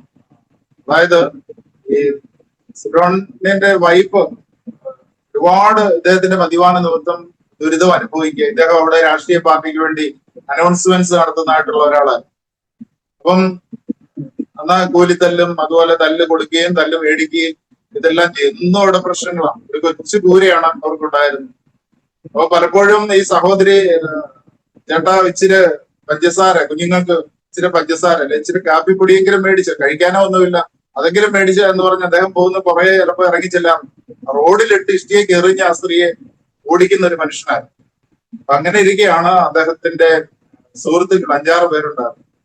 അതില് 4 പേര്, ഒരാള് രോഗം വന്നും, ഒരാൾ ആക്സിഡന്റിലും, ഒരാൾ സൂയിസൈഡ് ചെയ്തും ഒക്കെ ആയിട്ട് പല വിധത്തിൽ ഈ 4 പേരും മരിച്ചു. അപ്പൊ 5ാമത് പിന്നെ ഒരാൾ കൂടെ വന്നു. അദ്ദേഹം സെന്ററിൽ വന്നതിന് ശേഷം അദ്ദേഹവും മരിക്കും. അപ്പം അടുത്തത് താനാണെന്നുള്ള ഒരു ചിന്ത ഇദ്ദേഹത്തെ ഭരിച്ചു. അപ്പൊ അദ്ദേഹത്തിനൊന്ന് തോന്നി എങ്ങനെങ്കിലും ഇതിൽ നിന്ന് മാറണം. അപ്പൊ നാളുകളായിട്ട് അദ്ദേഹത്തിന്റെ ഭാര്യയും മറ്റു പ്രിയപ്പെട്ടവരും ഒക്കെ ഇങ്ങനെ പ്രാർത്ഥിച്ചുകൊണ്ട് ഇരിക്കുകയാണ്. ക്രിസ്തീയ കുടുംബത്തിലല്ല എങ്കിൽ പോലും അവിടെ ഒരു ദൈവദാസൻ എനിക്കും ദർശനം കിട്ടിയിട്ട് അദ്ദേഹം തിരുവനന്തപുരം ഭാഗത്തു നിന്ന് നടന്ന് പാലക്കാട് വണ്ടിത്താവളം എന്ന് പറഞ്ഞ സ്ഥലത്ത് ചെന്നിട്ട് ഒരു കടത്തിണ്ണയിൽ കടന്ന് അവിടെ സുവിശേഷം അറിയിച്ച് അങ്ങനെ ഇരിക്കുമ്പോൾ അദ്ദേഹത്തിന്റെ ഭാര്യ അവിടെ ചെന്ന് തന്റെ ആരോ പറഞ്ഞ് യേശുവിനോട് പ്രാർത്ഥിച്ച വിടുതൽ കിട്ടുമെന്ന് പറഞ്ഞിട്ട് അദ്ദേഹത്തിന്റെ ഒരിക്കൽ പോയി പറഞ്ഞ് ഈ വിഷയത്തിന് വേണ്ടി പ്രാർത്ഥിക്കുന്നുണ്ടായിരുന്നു. അപ്പൊ സാംസൺ എന്ന പാസ്റ്ററിന്റെ പേര്. അപ്പം ഈ പാലക്കാട്ടുള്ളവർക്ക് ഈ അനാംസിനെ കുറിച്ച് അറിയത്തില്ല. അപ്പൊ ഇന്നിപ്പോ ഇതിലൂടെ ഒരു മുഖാന്തരമായതുപോലെ തിരുവല്ല കേന്ദ്രമാക്കി പ്രവർത്തിക്കുന്ന പരിപ്പച്ച എന്ന പത്രത്തില് അച്ചൻകുഞ്ഞ് എലന്തൂരൻ എന്ന് പറഞ്ഞ ദൈവദാസൻ ഈ പ്രവർത്തനങ്ങളെ കുറിച്ച് മനസ്സിലാക്കിയിട്ട് അദ്ദേഹത്തിന്റെ പത്രത്തിലെ അനാംസ് മുക്തിഭവൻ എന്താണ് എന്നുള്ളതിനെ കുറിച്ച് ഒരു കോളം ഫ്രീ ആയിട്ടുണ്ട്. അപ്പം ഈ സുബ്രഹ്മണ്യന്റെ ഭാര്യ ചെന്ന് ഈ പാസ്റ്ററോട് എന്റെ ഭർത്താവിന് ഇതിൽ നിന്ന് മാറി നിന്നാൽ കൊള്ളാം എന്ന് പറഞ്ഞു എന്ന് സന്തോഷത്തോടെ പറയുമ്പോൾ ഈ പാസ്റ്റർക്ക് അറിയത്തില്ല ഇദ്ദേഹത്തെ എവിടോട്ട് അയക്കണമെന്നുള്ളത്. അപ്പോഴും ഇദ്ദേഹം വായിച്ചുകൊണ്ടിരിക്കുന്നത് കണ്ണുകൾ ഉടക്കി നിൽക്കുന്ന ഈ മുക്തിഭവനെ കുറിച്ചുള്ള പരിപ്പച്ചയെ വന്ന വാർത്തയാണ്. അപ്പൊ ദൈവം കണക്ട് ചെയ്യുന്നതായിട്ടുള്ള വിധങ്ങളെ എന്നെ ഓർപ്പിച്ചു. അപ്പൊ തന്നെ അദ്ദേഹം സഹോദരിയോട് പറഞ്ഞു, നിൽക്കുക ഞാനിപ്പം പറയാമെന്ന് പറഞ്ഞിട്ട് അതിൽ കണ്ട ഫോൺ നമ്പറിൽ എന്നെ വിളിക്കുക. അപ്പം ഞാൻ പറഞ്ഞു കൊണ്ടുവരാൻ പറഞ്ഞു. അങ്ങനെയാണ് അദ്ദേഹം ഇവിടെ വരുന്നത്.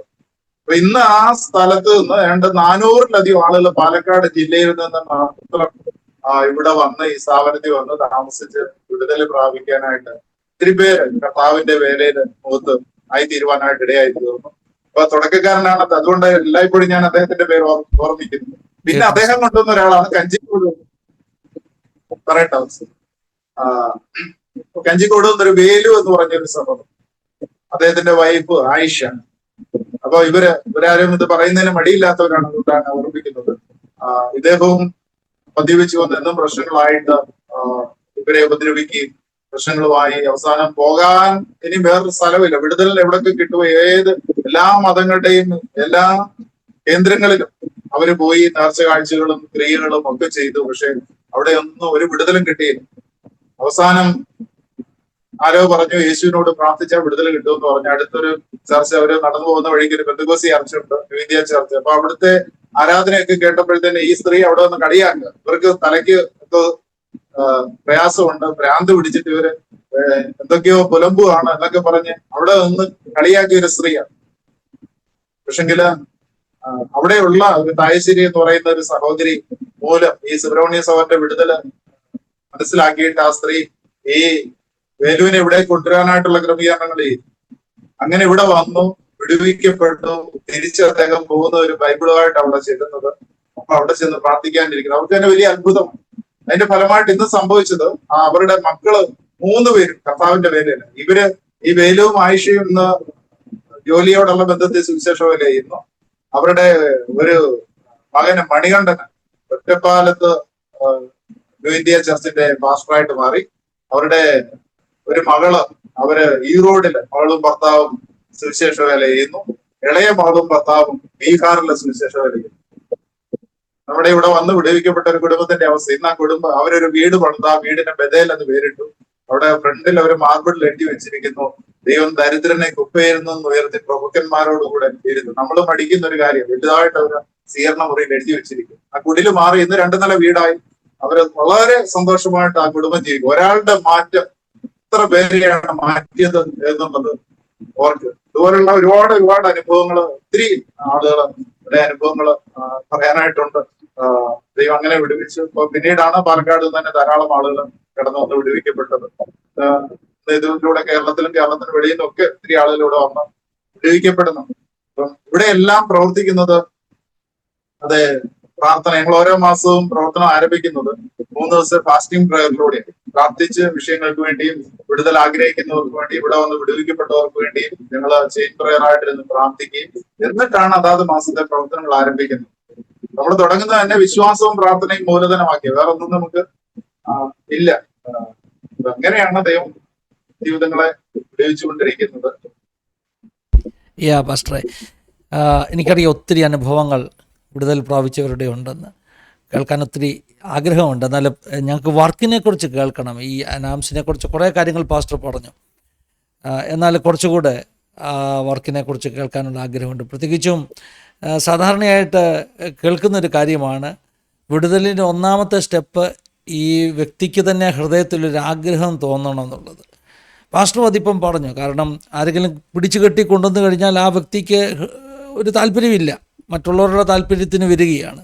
അപ്പോൾ സ്വയമായിട്ടൊരു താല്പര്യം ഉണ്ടെങ്കിലേ ഒരു വിടുതലുണ്ടാകത്തുള്ളെന്ന് പാസ്റ്ററും പറഞ്ഞു. അപ്പോൾ പാസ്റ്ററെ, പിന്നെ എങ്ങനെയാണ് അങ്ങനെ താല്പര്യമില്ലാത്ത ഒരു വ്യക്തിയെ നമുക്ക് സഹായിക്കാൻ പറ്റുന്നത്? ഏത് വിധത്തിൽ നമുക്ക് പറ്റും? അവർക്കൊരു, കാരണം അങ്ങനെ അനേകം ചോദ്യങ്ങൾ ഈ ദിവസങ്ങളിൽ ചോദിക്കുന്നു. ഞാൻ ഇപ്പോൾ തന്നെ പാസ്റ്ററുമായിട്ടുള്ള ലൈവ് ആരംഭിക്കുമ്പോൾ എനിക്കൊരു ഫോൺ കോളായിരുന്നു. ഒരു 5-10 മിനിറ്റ് ആ ഫോൺ കോൾ തുടർന്നു. അതുകൊണ്ട് പെട്ടെന്ന് എനിക്ക് പാസ്റ്ററോട് സംസാരിക്കാൻ പറ്റാഞ്ഞത്. അതിനകത്തും സെയിം സിറ്റുവേഷനാണ്. ആ വ്യക്തിക്ക് താല്പര്യമില്ല, ആ വ്യക്തി അറിയാതെ വേണം നമ്മൾ ഇടപെടുവാൻ. ഞാൻ പറഞ്ഞത് ബുദ്ധിമുട്ടുള്ള കാര്യമാണ്, കാരണം ഒരു വ്യക്തി അറിയാതെ അദ്ദേഹത്തെ സഹായിക്കാൻ ബുദ്ധിമുട്ടാണ്. പാസ്റ്റർക്ക് അതിനെക്കുറിച്ച് പറയുകയാണെങ്കിൽ. അങ്ങനെയുള്ളവരെ സംബന്ധിച്ച് അല്പം ഒന്ന് വെയിറ്റ് ചെയ്യാൻ നമ്മൾ തയ്യാറായാൽ നല്ലതാണ്. എല്ലാവർക്കും എത്രയും വേഗത്തിൽ വിടുതൽ കിട്ടണം എന്നുള്ളതാണ് ആഗ്രഹം. കാരണം അവർക്ക് വേണ്ടിയുള്ള ഒരു പ്രാർത്ഥന അവിടെയും ഇവിടെയും എല്ലാം പ്രാർത്ഥിക്കുന്ന ഒരു അന്തരീക്ഷം ഉണ്ടാകുമ്പോൾ തീർച്ചയായിട്ടും അവരുടെ ആ അവസ്ഥയ്ക്ക് മാറ്റം വരും. അവരുടെ മുമ്പേ പറഞ്ഞ പോലെ 1 വർഷത്തോളം നല്ല അനേക വർഷങ്ങളായിട്ട് ലീല എന്ന് പറഞ്ഞ സഹോദരി പ്രാർത്ഥിച്ചുകൊണ്ടിരുന്നപ്പോഴാണ് സുബ്രഹ്മണ്യൻ അങ്ങനെ ഒരു വാക്ക് പുറപ്പെട്ടെ. എനിക്ക് അദ്ദേഹം പോലും വിചാരിച്ചില്ല ഇങ്ങോട്ടാ വരുന്നതെന്ന് നോക്കുന്നു, എങ്ങനെങ്കിലും എന്നെ ഒന്ന് എവിടെങ്കിലും ഒന്ന് മാറ്റി നിർത്തണമെന്ന് ആഗ്രഹം പ്രകടിപ്പിച്ചു. ഈ വേലു എന്ന് പറഞ്ഞ ആളും അവസാനം താല്പര്യം പ്രകടിപ്പിച്ചു. പക്ഷെ റെയിൽവേ സ്റ്റേഷനിൽ ചെന്നിട്ട് എന്ത് ചെയ്ത ട്രെയിനകത്തോട്ട് കയറുന്നു. ഇവിടെ നിന്ന് വെളിയിലോട്ട് ഇദ്ദേഹം ഇങ്ങനെ കമ്പിയെ പിടിച്ചുകൊണ്ട് നിൽക്കുക. അപ്പം അവസാനം ആ സ്ത്രീ നിലവിളിച്ച് പറഞ്ഞിട്ട് ലോഡിങ്ങുകാരെ കൊണ്ട് തള്ളിയാണ് ഇതിനകത്തോട്ട് കയറ്റിയത്. പക്ഷെ ഇവിടെ വന്നു കഴിഞ്ഞപ്പം ചിലരൊക്കെ താല്പര്യം ഇല്ലെങ്കിൽ ഇവിടെ വന്നു കഴിയുമ്പോൾ നമ്മുടെ പെരുമാറ്റം, കാരണം എല്ലായിടത്തും അവർക്ക് അവഗണനയും നിന്നെയൊക്കെയാണ് ലഭിക്കുന്നത്. അതൊക്കെ അവരുടെ കയ്യിലിരിപ്പുണ്ട് തന്നെ. സമൂഹം പറയും അവന്റെ കയ്യിലിരിപ്പല്ലേ അനുഭവിക്കട്ടെന്നേ പറയത്തുള്ളൂ, എന്നിട്ട് പഠിക്കട്ടെന്ന് പറയും. പക്ഷെങ്കിൽ ഇവിടെ കാണാനായിട്ട് സാധിക്കുന്ന വന്നു കഴിയുമ്പം ഒത്തിരി പ്രശ്നക്കാരല്ലെങ്കിൽ അവർ കാര്യങ്ങൾ മനസ്സിലാക്കി ഒരു താല്പര്യത്തിലേക്ക് നമ്മളിവിടെ ചെയ്യുന്നത് അത് തന്നെയാണ്. ഒരു താല്പര്യം ജനിപ്പിക്കുക എന്നുള്ള ഒരു കാര്യമാണ് ആദ്യം കൗൺസിലിങ്ങിലൂടെയൊക്കെ ചെയ്യുന്നത്. രക്ഷപ്പെടാനുള്ള ഒരു ആഗ്രഹം അവരിൽ ഉളവാക്കുക എന്നുള്ളത്. പിന്നീട് അവർക്ക് സ്നേഹവും ഒക്കെ കൊടുത്ത് അവരെ മാറ്റിയെടുക്കാനായിട്ട് ശ്രമിക്കുന്നു. ഇതിപ്പോ നമ്മുടെ ഇവിടുത്തെ നമ്മൾ ചെയ്യുന്നതെന്ന് പറയുന്നത് 21 ദിവസത്തെ ഒരു കോഴ്സാണ്. മദ്യപിക്കുന്ന ആളുകൾക്കാണെങ്കിൽ 21 ദിവസത്തെ കോഴ്സാണ്. ആ 21 ദിവസം കൊണ്ട് അവരുടെ ആ ശരീരത്തിൽ നിന്നുള്ള ഒരു മാറ്റം ഉണ്ടാകും.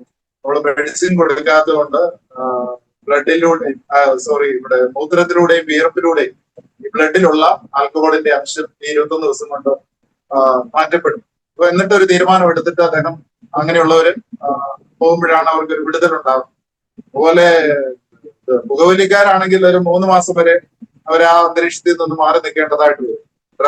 ഡ്രഗ്സിന് അഡിക്ട്സ് ആണെങ്കിൽ ഒരു 6 മാസം തൊട്ട് ഒരു 2 വർഷം വരെ എടുക്കും അവരുടെ ജീവിതത്തിൽ ഒരു നോർമൽ അവസ്ഥയിലേക്ക് വരുവാനായിട്ട്. എന്നാൽ ചിലര് ഒറ്റ നിമിഷം കൊണ്ട് തന്നെ അത്ഭുതകരമായിട്ട് മാറ്റങ്ങൾ സംഭവിക്കുന്നവരുമുണ്ട്. ഇതാണ് നമ്മുടെ ഇവിടുത്തെ രീതി എന്ന് പറയുന്നത്. പിന്നെ രാവിലെ തൊട്ട് തന്നെ നമ്മളിവിടെ 6:30 ഫാമിലി പ്രയർ ഉണ്ട്. അതിനുശേഷം ബ്രേക്ക്ഫാസ്റ്റിന് ശേഷം വീണ്ടും 10 മണിക്ക് ഒരു ക്ലാസ്, 11:30 ഒരു ക്ലാസ്, 3 മണിക്ക് എക്സ്പീരിയൻസ് ഷെയറിങ്, വൈകുന്നേരം അവർക്കൊരു കൂട്ടായ്മ. ഈ രീതിയിലാണ് ഓരോ ദിവസവും ക്രമീകരിച്ചു പോകുന്നത്. അപ്പം അങ്ങനെ ആ നിലയിൽ ആളുകൾ കടന്നു വരികയും വിടുവിക്കപ്പെടുകയും ഒക്കെ ചെയ്യുന്നുണ്ട്. ഇതാണ് നമ്മുടെ ഇവിടുത്തെ ഒരു പ്രവർത്തന രീതി. ഭാഷയോട് ചോദിച്ച പോലെ തന്നെ ആഗ്രഹമില്ലാത്തവരെ, ഇപ്പൊ നമുക്ക് അങ്ങനെയുള്ളവരെ അല്ല എങ്കിൽ അവർക്ക് ചെയ്യാൻ പറ്റുന്ന ഏതെങ്കിലും ഒരു ട്രീറ്റ്മെന്റ് സെന്ററിലേക്ക് പോയത്. ട്രീറ്റ്മെന്റ് സെന്ററിൽ ചെന്ന് കഴിഞ്ഞാലുള്ള ഒരു പ്രശ്നം ഇവർക്കെതിരെ സംസാരിക്കില്ല. പലപ്പോഴും ആയുഷ്കാലം മുഴുവൻ അവർ മരുന്ന് കഴിക്കേണ്ടതായിട്ട് വരും. ഇപ്പൊ പാലക്കാട്ട് നിന്ന് തന്നെ ഒരു കൃഷ്ണമൂർത്തി എന്ന് പറഞ്ഞ സഹോദരൻ ഇവിടെ കടന്നു വന്നു 2 വർഷം മുമ്പ്. ഇപ്പൊ അദ്ദേഹം നമ്മുടെ ഒരു പ്രവർത്തകനാണ്. അദ്ദേഹം വരുമ്പോ അവിടെയുള്ള ഒരു ഹോസ്പിറ്റലിൽ നിന്ന് ഡെയിലി 21 ഗുളിക അദ്ദേഹത്തിന് കഴിക്കണമെന്ന്. അപ്പൊ ആ ഗുളികയുമായിട്ട് അവിടെ വരും. 3-ാമത്തെ ദിവസം ആയപ്പോ അദ്ദേഹം പറഞ്ഞു, സാറേ ഈ ഗുളിക ഞാൻ കഴിക്കണോ, ഞാൻ നിർത്തിക്കോട്ടെ? പറഞ്ഞു, മൂർത്തിക്ക് വിശ്വാസം ഉണ്ടെങ്കിൽ നിർത്തിക്കോളാം. അദ്ദേഹം അന്ന് ഗുളിക നിർത്തി. ഇത് 2 വർഷമായി. ഇതുവരെ അദ്ദേഹം ഒരു മെഡിസിനും ഇല്ലാതെ അതിൽ നിന്നെല്ലാം മോചനം, മനോനില പോലും തെറ്റുന്ന ഒരു അവസ്ഥയിലേക്ക് വന്ന ഒരു ചെറുപ്പക്കാരൻ. അദ്ദേഹം അതെല്ലാം മാറി ഇങ്ങനെയുള്ളവരുടെ ഇടയിൽ പ്രവർത്തിക്കുകയാണ് ചെയ്യുന്നത്. ഓർമ്മിച്ചതുപോലെ തന്നെ വിശ്വാസവും പ്രാർത്ഥനയും ഇത് മാത്രമേ എനിക്ക് മറുപടിയായിട്ട് പറയാനുള്ളൂ. പല ഇതും പറയുന്ന ലോകത്തിന് അംഗീകരിക്കാൻ വിശ്വസിക്കാൻ പറ്റത്തില്ല. ദൈവമൊക്കെ അത് മനസ്സിലാക്കുവാനായിട്ട് സാധിക്കത്തില്ല. പിന്നെ എങ്ങനെ ഇത് വന്നു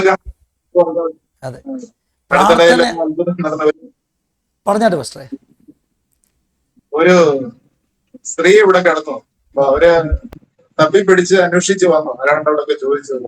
അവര് പ്രാർത്ഥിച്ചുകൊണ്ടിരുന്നത് ദൈവം ഈ ബൈബിളിലൊക്കെ പറയുന്ന പോലെ, അല്ലെങ്കിൽ ഈ കാലഘട്ടത്തിലും പ്രാർത്ഥനയിലൂടെ വിശ്വാസത്തിലൂടെ അങ്ങനെ ജീവിക്കാൻ പറ്റും, അങ്ങനെ ജീവിക്കുന്ന എന്തെങ്കിലും അങ്ങനെയുള്ള പ്രവർത്തനമോ ഇതോ ഉണ്ടോ എന്ന് നാളുകളായിട്ട് ദൈവത്തോട് പ്രാർത്ഥിച്ചിട്ട് അവരിവിടെ വന്നിട്ട് പറയുന്ന ഒരു കാര്യം ഇതാ, ഞാൻ ഇങ്ങനെ പ്രാർത്ഥിച്ചുകൊണ്ട് ദൈവം എനിക്ക് കാണിച്ചു തന്ന ഇങ്ങനെയും പ്രവർത്തിക്കാൻ സാധിക്കും എന്നുള്ളത് പറഞ്ഞത് ദൈവത്താൽ മാത്രമാണ്, ദൈവകൃപയാൽ മാത്രമാണ് ഈ സ്ഥാപനം നിലനിൽക്കുന്നത്, പ്രവർത്തിക്കുന്നത്. നമ്മുടെ ആരുടെയും പിടിക്കോ കഴിവോ അല്ല. പാസ്റ്റർ പറഞ്ഞതിൻ്റെ ചുരുക്കം, ലോകത്തിൽ പല മെത്തേഡ്സ് ഉണ്ടാകാം, എന്നാൽ അനാംസ് ഫോളോ ചെയ്യുന്ന മെത്തേഡ് പ്രാർത്ഥന, വിശ്വാസം, ഇതൊക്കെ തന്നെയാണ്. കഴിഞ്ഞ പ്രാവശ്യം നമുക്ക് വന്ന മണ്ടേൽ വന്ന ടെസ്റ്റിമണിയിലും ഇതേ കാര്യമാണ് നമ്മൾ പറഞ്ഞത്.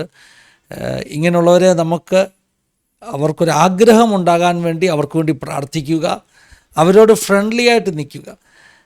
പലപ്പോഴും അവരെ കുറ്റപ്പെടുത്തുമ്പോൾ, അവരെ അക്യൂസ് ചെയ്യുമ്പോൾ അവർക്ക് നമ്മളോട് തുറന്ന് സംസാരിക്കാനുള്ള മനസ്സ് വരത്തില്ല. പക്ഷേ ആരെങ്കിലുമൊക്കെ അവരെ സ്നേഹിക്കുന്നു എന്നുള്ള ബോധ്യം, അവരോട് നല്ല വാക്ക് പറയുന്നു, ഇടപെടുന്നു. അങ്ങനെ ഇടപെട്ട് കഴിയുമ്പോൾ അവരുടെ വായിൽ നിന്നൊരു വാക്ക് വീഴും, എനിക്കൊന്ന് രക്ഷപ്പെടണമെന്ന്. അങ്ങനെ ഒരു വാക്ക് വീണാൽ അന്നേരം തന്നെ ആളിനെ അനാംസ് പോലെയുള്ള, അല്ലെങ്കിൽ കഴിഞ്ഞ പ്രാവശ്യം നമുക്ക് അഭയ അതുപോലെയുള്ള പല കേന്ദ്രങ്ങളുണ്ട്, നിങ്ങൾക്ക് സൗകര്യമുള്ള അടുത്തുള്ളൊരു കേന്ദ്രത്തിലേക്ക് വേഗത്തിൽ എത്തിക്കുക, ബാക്കി ദൈവം ചെയ്യും. ഈ ഫിലിപ്പോസ് പറഞ്ഞതിൽ വന്ന് കാണുമീൻ അല്ലേ, ബാക്കി കർത്താവാണ് ചെയ്യുന്നത്. കർത്താവിൻ്റെ അടുക്കൽ ചെന്ന് കഴിഞ്ഞാൽ പിന്നെ ഫിലിപ്പോസിന്റെ ഉത്തരവാദിത്തം കഴിഞ്ഞു, ബാക്കി കർത്താവാണ് ചെയ്യുന്നത്. മനസ്സിലൊരു ഉദാഹരണം, ഇപ്പൊ നമ്മുടെ സെൻട്രലിലുള്ള ഒരു ചെറുപ്പക്കാരൻ, പാലക്കാട് സ്വദേശിയാണ്. അദ്ദേഹം കോയമ്പത്തൂരൊക്കെ സ്വന്തമായിട്ട് കമ്പനിയൊക്കെ ഉണ്ടായിരുന്ന ഒരാളാണ്. ലഹരിക്കൊക്കെ അടിമപ്പെട്ട് അദ്ദേഹം ചെയ്തത്, അദ്ദേഹത്തിന് വില കൂടിയ ഒരു ബൈക്കുണ്ട്, അതെടുത്ത് ലഹരിയുടെ പുറത്ത് നേരെ ഓടിച്ച് അദ്ദേഹം ഇവിടെ മദ്രാസിൽ ചെന്ന് ഹൈക്കോടതിന്റെ വാതിൽക്കൽ ചെന്നു. അദ്ദേഹത്തിന് തോന്നി ഇതിനകത്ത് കയറും. നേരെ വണ്ടി ഓടിച്ച് അകത്ത് കയറിയിട്ട് ഹൈക്കോടതിനകത്ത് നിന്നുകൊണ്ട് കഞ്ചാവ് വെച്ചു. എന്നിട്ട് നേരെ വണ്ടി ഓടിച്ച് സ്റ്റെപ്പൊക്കെ ചാടിച്ച് ജഡ്ജിയുടെ ചേംബറിൽ ചെന്നു. അവര് പിടിച്ച് അവിടെ ജയിലിലായിരുന്നു. അപ്പൊ അതിന് ചില നാളുകൾക്ക് മുമ്പേ അവിടെയുള്ള പാലക്കാട്ടുള്ള ഒരു ദേവദാസൻ പറഞ്ഞിട്ട് അവിടെ ഈ വ്യക്തിക്ക് വേണ്ടി പ്രാർത്ഥിച്ചുകൊണ്ടിരിക്കുകയാണ്. അവര് നേരെ ജയിലിൽ കൊണ്ടിട്ടിട്ടും എന്ത് പ്രയോജനം? അപ്പം അവസാനം അവര് അവിടുന്ന് മറ്റൊരു റീഹാബ് സെന്ററിലേക്ക് ആക്കി. 9 മാസം ഇവിടെ കിടന്നതിന് ശേഷമാണ് ഇവിടേക്ക് കൊണ്ടുവരുന്നത്. ഇവിടെ വന്നിട്ട് നമ്മൾ എന്തോ പറഞ്ഞാലും ഇത് ഇങ്ങോട്ട് നല്ല തെറിയാവും, ചീത്ത. ഒരു വിധത്തിലും അങ്ങോട്ട് അംഗീകരിക്കുക, ഇദ്ദേഹത്തിന്റെ താല്പര്യപ്രകാരം അല്ല വന്നത്. അപ്പൊ അദ്ദേഹം കാണുന്ന എല്ലാ സെന്ററുകളും ഇതുപോലാണെന്ന് അദ്ദേഹം ഇവിടെ വന്നിട്ട് പിന്നെ 3 ദിവസം കഴിഞ്ഞപ്പോഴത്തേക്ക് നോർമൽ ആയിട്ടൊക്കെ ഞങ്ങൾ സംസാരിക്കാൻ തുടങ്ങിയപ്പോ അദ്ദേഹം പറഞ്ഞത്, ക്ഷമിക്കണം, ഞാൻ ചെല്ലുന്നിടത്ത് എന്നെ ഉപദ്രവിക്കുകയും ചീത്ത വിളിക്കുകയും ഇതൊക്കെയായിരുന്നു, അതുകൊണ്ട് ഞാൻ തിരിച്ച് അതിന്റെ ഇരട്ടി ഞാൻ അങ്ങോട്ട് ചെയ്യുകയാണ്. ഇവിടെ അത് തന്നെയാണെന്നാണ് ഞാൻ ചിന്തിച്ചത്. ഇപ്പൊ അദ്ദേഹത്തിനെ വേദനിപ്പിച്ചപ്പോൾ അദ്ദേഹത്തിന്റെ വായിൽ നിന്നൊരു ചീത്ത വാക്ക് വരത്തില്ല. ഇപ്പൊ 2-3 മാസമായി അദ്ദേഹം ഇവിടെ നിൽക്കുന്നു. അദ്ദേഹം എല്ലാത്തിനും വിടുതൽ പ്രാപിച്ചു അങ്ങനെ നിൽക്കുന്നു. ഇപ്പൊ ഞാൻ പറഞ്ഞത് പലയിടത്തെയും രീതി, ഇപ്പം പലയിടത്തും ചെന്ന് ഞാൻ തന്നെ കണ്ടിട്ടുണ്ട്. ചില സെന്ററിൽ ക്ലാസ് എടുക്കാൻ ചെന്ന് പോയിട്ടുണ്ട്. അപ്പൊ അവിടെ ഇങ്ങനെയുള്ള ആരെങ്കിലും എന്തെങ്കിലും ഒരു ആവശ്യം പറയാൻ അങ്ങോട്ട് നിൽക്കുമ്പോ അവിടെ ഓഫീസിനകത്തിരിക്കുന്നവൻ പറയും, അങ്ങോട്ട് മാറണ്ട, മാറി നിൽക്കട, അല്ലെ വിളിക്കുമ്പോ വന്നാ മതി, ഇങ്ങോട്ട് വിളിച്ചോ, ഇടാ പാടാ പോടാ, ഇങ്ങനെയൊക്കെയുള്ളൊരു. പക്ഷെ ഇവിടെ അങ്ങനെ ഒരു ഇതില്ല. പ്രത്യേകിച്ചും ദൈവസ്നേഹത്തില് നമ്മള് കർത്താവ് കാണിച്ചു തന്നൊരു മനോഭാവം, ശുശ്രൂഷ ചെയ്യുക എന്നുള്ളതായിട്ടുള്ള ഒരു മനോഭാവമാണ്. ഇവര് ഈ അഡിക്സ് ആണെങ്കിലും നമ്മളെക്കാൾ വലിയവരാണെന്നുള്ള ഒരു ചിന്തയോടുകൂടിയാണ് ഞാൻ ഇവരെ കാണാറുള്ളത്. അപ്പം അവര് നമ്മളെക്കാൾ ഉന്നതരായിട്ട് വരണമെന്നുള്ള ആഗ്രഹത്തോടെയാണ് ഇവർക്ക് വേണ്ടുന്ന ക്ലാസ്സുകളും ട്രെയിനിങ്ങും കൊടുക്കാറുള്ളത്. അപ്പം ഇതാണ് ഞാൻ പറഞ്ഞ ഈ ഒരു വ്യത്യാസം എന്ന് പറയുന്നത്. പാസ്റ്റർ പറഞ്ഞ വളരെ സത്യമായ കാര്യമാണ്. നമുക്ക് ഈ കഴിഞ്ഞിടയ്ക്ക് 1-2 മാസങ്ങൾക്ക് മുമ്പ് സാക്ഷ്യം പറയാൻ വന്ന ഒരു ദേവദാസൻ, അദ്ദേഹം തൻ്റെ സാക്ഷ്യത്തിൽ പറഞ്ഞു, അദ്ദേഹം ഇതുപോലൊരു സെൻറ്ററിൽ പോയപ്പോൾ അനുഭവിച്ച കാര്യങ്ങളെക്കുറിച്ച് പറഞ്ഞു. അവിടെ ഒരു മുറിക്കകത്ത് ഇങ്ങനെയുള്ള അഡിക്സ് ആയിട്ടുള്ളവരെ കൈയും കാലും കെട്ടിയിട്ടേക്കുന്ന അനുഭവം അദ്ദേഹം പറഞ്ഞു. അദ്ദേഹത്തെ കൂട്ടത്തിൽ കൊണ്ട് കെട്ടിയിട്ടു. പക്ഷേ എൻ്റെ ഒരു ചിന്ത, മറ്റുള്ളവരെക്കുറിച്ചൊരു തെറ്റായ വാർത്ത പ്രചരിക്കില്ലോ എന്നൊരു ചിന്ത കൊണ്ട് ഞാൻ ആ വീഡിയോയിൽ നിന്നത് കട്ട് ചെയ്തിട്ടാണ് ടെലികാസ്റ്റ് ചെയ്തത്. പലപ്പോഴും നമ്മൾ പല ഭാഗങ്ങളും കട്ട് ചെയ്യും. ഈ പാസ്റ്റർ പറഞ്ഞത് അക്ഷരം പ്രതി ശരിയാണെന്ന് തെളിയിക്കുന്ന ഒരു ജീവിതാനുഭവം അദ്ദേഹം തൻ്റെ പേഴ്സണൽ ലൈഫിൽ നിന്ന് പറഞ്ഞത്. അങ്ങനെയുള്ള പല സെൻറ്ററുകളും ഉണ്ട്. കാരണം പ്രാർത്ഥന അവർക്ക് ഒരു കൈബലമായിട്ടില്ലല്ലോ. അവരുടെ ഒരു മെത്തേഡ് ഒരു പക്ഷേ ശാരീരികമായിട്ട് ഒതുക്കുക, അല്ലെങ്കിൽ മരുന്ന് കൊടുത്ത് ഒതുക്കുക, ഇങ്ങനെയൊക്കെയുള്ളതായിരിക്കും. എന്നാൽ എനിക്കൊന്ന് സക്സസ് റേറ്റ്, അതായത് ഈ ആളുകൾ നിലനിൽക്കുന്ന സക്സസ് റേറ്റ് കൂടുതലും പ്രാർത്ഥനയിലൂടെയുള്ള വിടുതൽ അല്ലേ, ജീവിതത്തിൽ തന്നെ മാറ്റം ഉണ്ടാകുന്നു. അതെ പാസ്റ്ററെ. പാസ്റ്റർ ഒരു കാര്യം കൂടെ ചോദിച്ചിട്ട് പിന്നെ പാസ്റ്റർക്ക് ആഡ് ചെയ്യാം. അതായത് നമ്മുടെ കുടുംബത്തിലോ പരിചയത്തിലോ ബന്ധുക്കളിലോ ആരെങ്കിലും ഇങ്ങനെയുള്ള സാഹചര്യങ്ങളിലൂടെ കടന്നു പോകുന്നുണ്ടെങ്കിൽ എങ്ങനെയാണ് നമുക്കവരെ ഒന്ന് സഹായിക്കാൻ പറ്റുന്നത്? നമ്മുടെ ഭാഗത്തുനിന്ന് അത് മാതാപിതാക്കളാകാം, കുടുംബാംഗങ്ങളാകാം, ഫ്രണ്ട്സ് ആകാം, എങ്ങനെയൊക്കെ അവരെ സഹായിക്കാൻ പറ്റുമെന്നൊരു ചെറിയ ഇൻഫർമേഷൻ പാസ്റ്റർക്ക് പറയാൻ പറ്റുമെങ്കിൽ അതൊക്കെ അനേകർക്ക് അനുഗ്രഹമായിരിക്കും. ഇങ്ങനെ പ്രയാസം അനുഭവിക്കുന്നവരുണ്ടെങ്കിൽ അവരുടെ പേര് പബ്ലിസിറ്റി കൊടുക്കാൻ വേണ്ടി എല്ലാവരുടെ പേര് നമുക്കൊന്ന് കിട്ടിയാൽ നമ്മുടെ ചേംബറിൽ അത് ഉൾപ്പെടുത്തി അവർക്ക് വേണ്ടി നമ്മൾ പ്രാർത്ഥിക്കും. പിന്നെ ഈ പറഞ്ഞ പോലെ അവര് വില്ലിങ് ആണെങ്കിൽ, അല്ലെങ്കിൽ എനിക്കൊന്ന് രക്ഷപ്പെടണമെന്ന് അവര് ആഗ്രഹിക്കുന്നെങ്കിൽ തീർച്ചയായിട്ടും അവർക്ക് വേണ്ടി നമ്മുടെ സ്ഥാപനത്തിന്റെ വാതില് ഓപ്പൺ ആണ്. അതുപോലെ തന്നെ നമുക്ക് ഓരോ സ്ഥലങ്ങളിലും ഈ വിടുവിക്കപ്പെട്ടവരുള്ളതായിട്ടുള്ള സ്ഥലങ്ങളിൽ നമുക്ക് കോർഡിനേറ്റേഴ്സ് ഉണ്ട്, അവരുടെ സഹായം ലഭിക്കുന്നതാണ്. ഞാൻ പറഞ്ഞല്ലോ, ഇപ്പം പ്രാർത്ഥനയുടെ പിൻബലം ഇല്ലാതെ നമുക്ക് ഇത് ചെയ്യാനായിട്ട് സാധിക്കത്തില്ല. അപ്പം അങ്ങനെയുള്ളവരുടെ പേര് ലഭിച്ചാൽ നിങ്ങൾ അവർക്ക് വേണ്ടി പ്രാർത്ഥിക്കും. പിന്നെ ഇവിടേക്ക് അവരെ കൊണ്ടുവന്നു കഴിഞ്ഞാൽ ഇവിടെ അവരെ ചേർത്ത് നിർത്താനായിട്ട് ഞങ്ങൾ തയ്യാറാണ്. ഇതുപോലെ ഒത്തിരി പ്രശ്നങ്ങളുള്ള, വയലന്റ് ആയിട്ടുള്ള, അല്ലെങ്കിൽ ഇന്നത്തെ മാരകമായിട്ടുള്ള മയക്കുമരുന്ന് പോലുള്ള അതിന്റെയൊക്കെ അഡിക്ട്സ് ആണെന്നുണ്ടെങ്കിൽ അവരെ ഏതെങ്കിലും ഒരു ഹോസ്പിറ്റലിൽ കാണിച്ച് അപ്പോഴുള്ള അവസ്ഥയിൽ നിന്ന് ഒന്ന് മാറ്റം വരുത്തി ഒന്ന് ശാന്തരാക്കി കൊണ്ടുവരുവാണെങ്കിൽ കുറച്ചുകൂടെ നമുക്കിവിടെ അങ്ങനെയുള്ള സെറ്റോ അങ്ങനെയുള്ള ക്രമീകരണങ്ങൾ അല്ലാത്തത് കൊണ്ട് അങ്ങനെ അവരെ അവിടെ കാണിച്ചിട്ട് കൊണ്ടുവന്നാൽ ഇവര് മനസ്സില്ലാത്തവർ, താല്പര്യം ഇല്ലാത്തവരുടെ കാര്യമാണ് ഞാൻ പറയുന്നത്. ഒരിക്കലും അവർ വരാനായിട്ട് താല്പര്യം കാണിക്കുന്നില്ലെങ്കിൽ അങ്ങനെയുള്ള ഏതെങ്കിലും ഹോസ്പിറ്റലുകളെ കാണിച്ചിട്ട് അത്യാവശ്യം ട്രീറ്റ്മെന്റ് എടുത്തിട്ട്, ഇതുവരെ ഇത് നിർത്താൻ വേണ്ടി ഒരു മെഡിസിനും എന്റെ അറിവിൽ കണ്ടുപിടിക്കപ്പെട്ടിട്ടില്ല. മദ്യപാനം നിർത്താനോ ജോലി നിർത്താനോ ഒരു മെഡിസിനും ഇതുവരെ കണ്ടുപിടിക്കപ്പെട്ടിട്ടില്ല എന്നുള്ളതാണ് വാസ്തവമായിട്ടുള്ള കാര്യം. ഇത് സ്വമേധ തന്നെ അവർ ഇതിനോട് പറയുന്ന ഒരു സാഹചര്യത്തിലേക്ക് അവരെ കൊണ്ടുവരികയാണ്. അതായത് ഒരുവൻ ക്രിസ്തുവിലായാൽ അവൻ പുതിയ സൃഷ്ടി. ഇവിടെ ഇപ്പം ഏത് പദ്ധതിപ്പെട്ട ആളുകൾ വന്നാലും ഇതൊരു ക്രിസ്തീയ സ്ഥാപനം, ഇതൊരു മിഷണറി സ്ഥാപനമാണ്. നമ്മൾ യേശു ക്രിസ്തുവിൽ കൂടിയുള്ള വിടുതലിനെ കുറിച്ച്, പാപമോചനത്തിനെ കുറിച്ച് നമ്മൾ വ്യക്തമായിട്ട് പറയും. അത് പറഞ്ഞിട്ട് തന്നെ താല്പര്യമുള്ളവരെ നമ്മൾ സ്വീകരിക്കത്തുള്ളൂ. ആരെയും നമ്മൾ നിർബന്ധിച്ച് ഇത് ചെയ്യാറുണ്ട്. മതമാറ്റം അങ്ങനെയുള്ള കാര്യങ്ങളൊന്നും അല്ല ചെയ്യുന്നത്. പക്ഷെങ്കിൽ അവരുടേതായിട്ടുള്ള പാപത്തിന്റെ അവസ്ഥയിൽ നിന്ന് വിടുവിക്കുവാൻ, ഇരുട്ടിന്റെ അവസ്ഥയിൽ നിന്ന് വിടുവിക്കുവാൻ കർത്താവിനെ കഴിയത്തുള്ളൂ എന്നുള്ളത് സത്യം ഞങ്ങൾ അവരോട് പറയാറുണ്ട്. അപ്പം ഈ നിലയിലാണ് നമുക്ക് സഹായിക്കാൻ കഴിയുന്നത്. അവരുടെ പേര് ലഭിക്കുന്നെങ്കിൽ അവർക്ക് വേണ്ടി പ്രാർത്ഥിക്കാൻ അവർ തയ്യാറാകുന്നുവെങ്കിൽ അവരെ ഇവിടെ സ്വീകരിക്കാനും നമ്മൾ തയ്യാറാണ്. ആളുകൾ പ്രാർത്ഥിക്കുക, ആ വ്യക്തി ഓപ്പണായി വരുവാൻ ക്ഷമയോടുകൂടെ കാത്തിരിക്കുക, അവരെ സ്നേഹിക്കുക, അവർക്ക് അവസരം കൊടുക്കുക.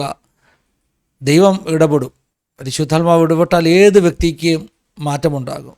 ദൈവത്തിന് മാറ്റാൻ കഴിയാത്ത ഒരു വ്യക്തിയില്ല. പാസ്റ്റർ, ഇനി എന്തെങ്കിലും അനുഭവങ്ങളോ ഇനിയും പ്രേക്ഷകരോട് പറയാനുള്ള വാക്കുകളോ പാസ്റ്റർക്ക് ഉണ്ടെങ്കിൽ, എന്തെങ്കിലും വിട്ടുപോയിട്ടുണ്ടെങ്കിൽ പാസ്റ്റർക്ക് അതുകൂടെ ആഡ് ചെയ്യാം. അല്ല എങ്കിൽ നമ്മുടെ പ്രേക്ഷകർക്ക് വേണ്ടി പ്രാർത്ഥിച്ച് നമുക്ക് ഈ സെഷൻ വൈൻഡപ്പ് ചെയ്യാം. പാസ്റ്റർക്ക് പറയാനുള്ളത് എന്തെങ്കിലും വിട്ടുപോയിട്ടുണ്ടെങ്കിൽ പാസ്റ്റർക്ക് ആഡ് ചെയ്യാം. അതിനുശേഷം പാസ്റ്റർക്ക് തന്നെ പ്രാർത്ഥിക്കാം. സമർപ്പിക്കാനുള്ളത് പ്രത്യേകിച്ച് നമ്മുടെ ഈ പ്രവർത്തനം ഞാൻ പറഞ്ഞല്ലോ, ഉദവില്ലായ്മയിൽ നിന്ന് ആരംഭിച്ചു. പിന്നീട് ഞങ്ങളുടെ ഓഫീസ് എന്ന് പറയുന്നത് തിരുവല്ല പ്രൈവറ്റ് ബസ് സ്റ്റാൻഡിന്റെ അടുത്തുള്ള റോഡായിരുന്നു. ഞങ്ങൾ റോഡിൽ വന്ന് ഇതിൽ നിന്ന് വിടുവിക്കപ്പെട്ട ചില സഹോദരങ്ങൾ തന്നെ പ്രവർത്തകരായിട്ട് വന്നു. അപ്പൊ ഒരുമിച്ച് ഞങ്ങൾ റോഡിന്റെ സൈഡിൽ നിന്ന് പ്രാർത്ഥിച്ച് വീട്ടിലേക്ക് പോകും. തിരികെ അവിടെ വന്ന് അതുപോലെ തന്നെ പ്രാർത്ഥിച്ച് മടങ്ങും. വൈകിട്ട് വീണ്ടും അവിടെ തന്നെ വന്ന് കൂട്ടായ്മയ്ക്കായിട്ട് ഞങ്ങൾ ഒരുമിച്ച് പോകും. ഇങ്ങനെയാണ് ചെയ്തിരുന്നത്. ആ സ്ഥാനത്ത് പ്രാർത്ഥനയുടെ ഫലമായിട്ട് മഞ്ഞാടിക്കടുത്ത് കാക്കത്തുരുത്ത് എന്ന് പറഞ്ഞ സ്ഥലത്ത് നമുക്ക് ദൈവം അല്പ സ്ഥലം തന്നു, ഒരു കെട്ടിടം തന്നു. ഇതെല്ലാം ഒരുപാട് അത്ഭുതങ്ങളാണ്. ദൈവത്തിന്റെ വലിയ, അതായത് നമ്മളിത് സ്ഥലം മേടിച്ചിട്ട് ഇതെങ്ങനെ ഇത് ഒരു ഷെഡെങ്കിലും കൂട്ടണമല്ലോ എന്നാണ്. ഒരു ഷെഡിന് വേണ്ടി ആദ്യം പ്രാർത്ഥിക്കുന്നു. അപ്പൊ പ്രാർത്ഥിച്ച സമയത്ത് പെട്ടെന്ന് കോഴഞ്ചേരിയില് ഒരു ചിക്കൻ കട നടത്തിക്കൊണ്ടിരുന്ന ട്രോപ്പിക്കൽ ചിക്കൻ എന്ന് പറയുന്നത് നടത്തിക്കൊണ്ടിരുന്ന ആള് എന്നെ വിളിച്ചിട്ടുണ്ട്, നിങ്ങൾക്ക് ഷെഡിന്റെ വല്ല ആവശ്യമുണ്ടോ? ഉണ്ടെങ്കിൽ എന്റെ ഒരു ഷെഡ് അവിടെ ഉണ്ട്, പൊളിച്ചുകൊണ്ട് പോയിക്കോളാൻ പറഞ്ഞു. അപ്പൊ നമ്മള് പറഞ്ഞത് ആ പ്രാർത്ഥനയുടെ ഫലത്തെ കുറിച്ച് പറയുന്നത്. അദ്ദേഹത്തിന് അറിയത്തില്ല നമുക്ക് ഷെഡ് ആവശ്യമാണ്. അദ്ദേഹം അവിടെ ആ കട മാറണമെന്ന് ഉടമസ്ഥൻ പറഞ്ഞപ്പോ തൊട്ടടുത്തുള്ള ദുബായ് ഷോപ്പിംഗ് മേള എന്ന് പറഞ്ഞ് നീളത്തിൽ ടെന്റ് അടിച്ച് നടത്തിയിരുന്ന ആ ഷെൽട്ടർ അവർ ഒഴിഞ്ഞപ്പോൾ അത് 80,000 രൂപ കൊടുത്ത് ഇദ്ദേഹം വിലയ്ക്ക് വാങ്ങിയതാണ്. അപ്പം വാങ്ങിക്കഴിഞ്ഞപ്പം ഈ ഇദ്ദേഹം നടത്തിക്കൊണ്ടിരുന്ന കടയുടെ ഉടമസ്ഥൻ പറഞ്ഞു, ഇപ്പൊ നിങ്ങൾ മാറണ്ട, കുറച്ചുകൂടെ കഴിഞ്ഞേ പണി ചെയ്യുന്നുള്ളൂ. അപ്പോഴത്തേന് ഈ വിലയ്ക്ക് മേടിച്ച ഷെഡ് അവിടെ കിടക്കുക. അപ്പൊ അതിന്റെ ഉടമസ്ഥർ ഇത് ഒന്നിയിൽ പൊളിച്ചു മാറ്റണം, അല്ലെങ്കിൽ നിങ്ങൾ അത് ഉപയോഗിക്കണം എന്ന് പറഞ്ഞ പ്രശ്നം. ആ സമയത്താണ് ഇദ്ദേഹം വിളിച്ച് എന്നോട് പറയുന്നത്, നിങ്ങൾക്ക് ഷെഡ് ആവശ്യമുണ്ടോ എങ്കിൽ അത് കൊണ്ടുപോകാൻ പറയും. ദൈവത്തിന്റെ ആ കരുതൽ അനുഭവിച്ചു. അങ്ങനെ ഇവിടെ കൊണ്ടുവന്ന് നിങ്ങൾ ഷെഡ് കെട്ടി, ഈ കോമ്പൗണ്ട് എല്ലാം ഇങ്ങനെ കെട്ടി തിരിച്ചു. അപ്പം അതാണ് ചെറിയൊരു ഷെഡിലാണ് തുടക്കം. അതുപോലെ ഇത് എഴുതുന്ന സമയത്താണെങ്കിൽ പോലും അന്നൊരു തീരുമാനം എടുത്തിട്ടുണ്ട്. ആരോട് നമ്മൾ ആവശ്യം പറയത്തില്ല, ചോദിക്കത്തില്ല എന്നുള്ളൊരു തീരുമാനം എടുത്തിട്ടുണ്ട്. തൊട്ടടുത്തുള്ള വീട്ടുകാരോട്, ഇവിടെ ഈ കോമ്പൗണ്ടിന് അടുത്തുള്ള ക്രൈസ്തവ കുടുംബക്കാരാണ് സ്ഥലം വിലയ്ക്ക് തകരാമെന്ന് പറഞ്ഞു. അപ്പൊ അവർക്ക് ഇത് ആധാരം എഴുതേണ്ട ദിവസമായപ്പോൾ, അതിന്റെ തലേ ദിവസമായപ്പോ 2 ലക്ഷം രൂപയുടെ കുറവ്. ഞങ്ങള് പ്രവർത്തിക്കുന്നവര് വട്ടം വരുന്ന കരം കോർത്ത് പിടിച്ച് പ്രാർത്ഥിച്ചു, ദൈവമേ ലജ്ജിപ്പിക്കരുത് എന്ന് പ്രാർത്ഥിപ്പിച്ചു. ആ പ്രാർത്ഥന കഴിഞ്ഞ് ലഭിച്ചതിനായിട്ട് സ്തോത്രം എന്ന് പറഞ്ഞ് ഞങ്ങൾ കരവുയർത്തി സ്തോത്രം ചെയ്ത് ഞാൻ തിരുവല്ല മെഡിക്കൽ മിഷൻ ഹോസ്പിറ്റലിന്റെ ഫ്രണ്ടിലെത്തി വീട്ടിലോട്ട് പോകുന്ന വഴിക്കാണ് പെട്ടെന്ന് ഒരു ഫോൺ കോൾ വന്നു. വായ്പാട്ടുള്ള ഒരു സഹോദരൻ, ഇതുമായിട്ട് ഒരു പരിചയമുള്ള ഒരാളാണ്. അദ്ദേഹം വിളിച്ചു, ഈ വഴി ഒന്ന് വരാമോ എന്ന് ചോദിച്ചു. അവിടെ ചെന്നപ്പോ അദ്ദേഹം എന്നോട് പറയും, പ്രവർത്തനത്തെ കുറിച്ചൊക്കെ ചോദിച്ചിട്ട് രസീത് ബുക്ക് കയ്യിലുണ്ടോ എന്ന് ചോദിച്ചു. ഉണ്ടെങ്കിൽ എഴുതിക്കോളാൻ പറഞ്ഞു. എന്റെ പേരിൽ ഒരു 50, ഭാര്യയുടെ പേരിൽ ഒരു 50, മരുമോന്റെ പേരിൽ ഒരു 50, അതുപോലെ മകളുടെ പേരിൽ 33,500. ഇങ്ങനെ അദ്ദേഹം പറയുന്നു. ഞാനിങ്ങനെ വണ്ടടിച്ചിരിക്കുക, എന്തോ ചെയ്യണം. അദ്ദേഹം അകത്തോട്ട് കയറിപ്പോയി ഇങ്ങനെ നോട്ട് കെട്ടുകൾ എടുത്ത് വർഷങ്ങൾക്ക് മുമ്പത്തെ കാര്യം എടുത്തുകൊണ്ട് അദ്ദേഹം ഇറങ്ങി വരികയാണ്. 1,83,500 രൂപ. അത്ഭുതകരമാണ്. അന്ന് തന്നെ മറ്റൊരാൾ വിളിച്ച് 20,000. അങ്ങനെ രാത്രി ആയപ്പോ തന്നെ ഈ സ്ഥലം എഴുതേണ്ടതായിട്ടുള്ള തുക നമ്മുടെ കിട്ടി. പിറ്റേ ദിവസം കൃത്യമായിട്ട് അത് എഴുതുവാനായിട്ട് ദൈവം സഹായിച്ചു. പിന്നീട് ഇങ്ങോട്ടുള്ള അനുഭവങ്ങൾ ഞാൻ ചെറുത് ഓർപ്പിച്ചല്ലോ. ദിവസവും അങ്ങനെ അത്ഭുതങ്ങളിലൂടെ തന്നെ ഇന്നും ഈ സ്ഥാപനം നടത്തപ്പെടുന്നു. ഇവിടെ പൈസയുടെ പേരിൽ നമ്മൾ ആരെയും എടുക്കാതിരിക്കത്തില്ല. പൈസ ഇല്ലാത്തവര് ഇപ്പൊ 10 പേര് വന്നാൽ ചിലപ്പോ 8 പേരായിരിക്കും തരാൻ നിവൃത്തിയുള്ളൂ. നിവൃത്തി ഉണ്ടായിട്ട് ചിലരെ തരാതിരിക്കുന്നതുകൊണ്ട് നമ്മൾ ഇത്ര രൂപ ചെലവാകുമെന്ന് പറയും. ഇവർക്ക് ചെലവാകുന്ന തുക നമ്മൾ പറയും. പക്ഷെ പൈസ ഇല്ലാത്തതിന്റെ പേര് ആരെയും എടുക്കാറില്ല. പൈസ തരാത്തതിന്റെ പേരിൽ ആരെയും ഇവിടെ നിന്ന് പറഞ്ഞു വിടാറുമില്ല. ആർക്കും ഇവിടെ ആഗ്രഹിക്കുന്ന ആർക്കും ഇവിടെ സ്വാഗതമാണ്. ഇവിടെയും നമുക്ക് ഈ തിരുവല്ലായിലും മാത്രമല്ല, ഇപ്പോൾ തമിഴ്നാട്ടിൽ നിന്ന് ഒരുപാട് ആളുകൾ ഇപ്പൊ ഇവിടെ വരുന്നുണ്ട്. തമിഴ്നാട്, പോണ്ടിച്ചേരി എന്നിവിടെ നിന്നൊക്കെ ആളുകൾ ഇവിടെ കടന്നു വരുന്നുണ്ട്. തമിഴ്നാട്ടിൽ ഒരു സെന്ററിന് വേണ്ടി പ്രാർത്ഥിച്ചു.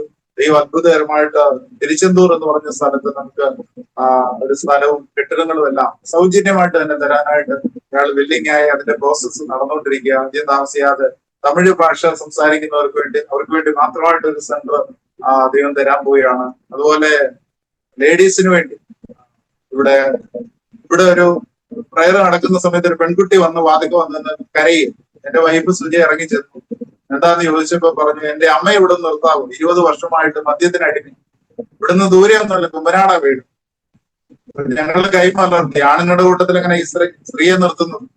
ആ പെൺകുട്ടി കരഞ്ഞോണ്ട് തന്നെ പോയി. എങ്ങും നിർത്താൻ അവർക്ക് ഒരു ഇടവല്ല. പക്ഷെ ഞങ്ങള് മടങ്ങി വന്ന് ദൈവസന്ധി വിഷയം വെച്ച് പ്രാർത്ഥിച്ചു. അതിന്റെ ഫലമായിട്ട് തിരുവല്ല YWCക്കാരൻ നമ്മുടെ ഈ കോമ്പൗണ്ടിൽ തന്നെ ലേഡീസിന് വേണ്ടി ഇന്നൊരു ബിൽഡിംഗ് വെച്ച് മാഗ്ഡലൈൻ ഹോം എന്നുള്ള പേരിൽ ബിൽഡിംഗ് പൂർത്തിയായിട്ടിരിക്കുകയാണ്.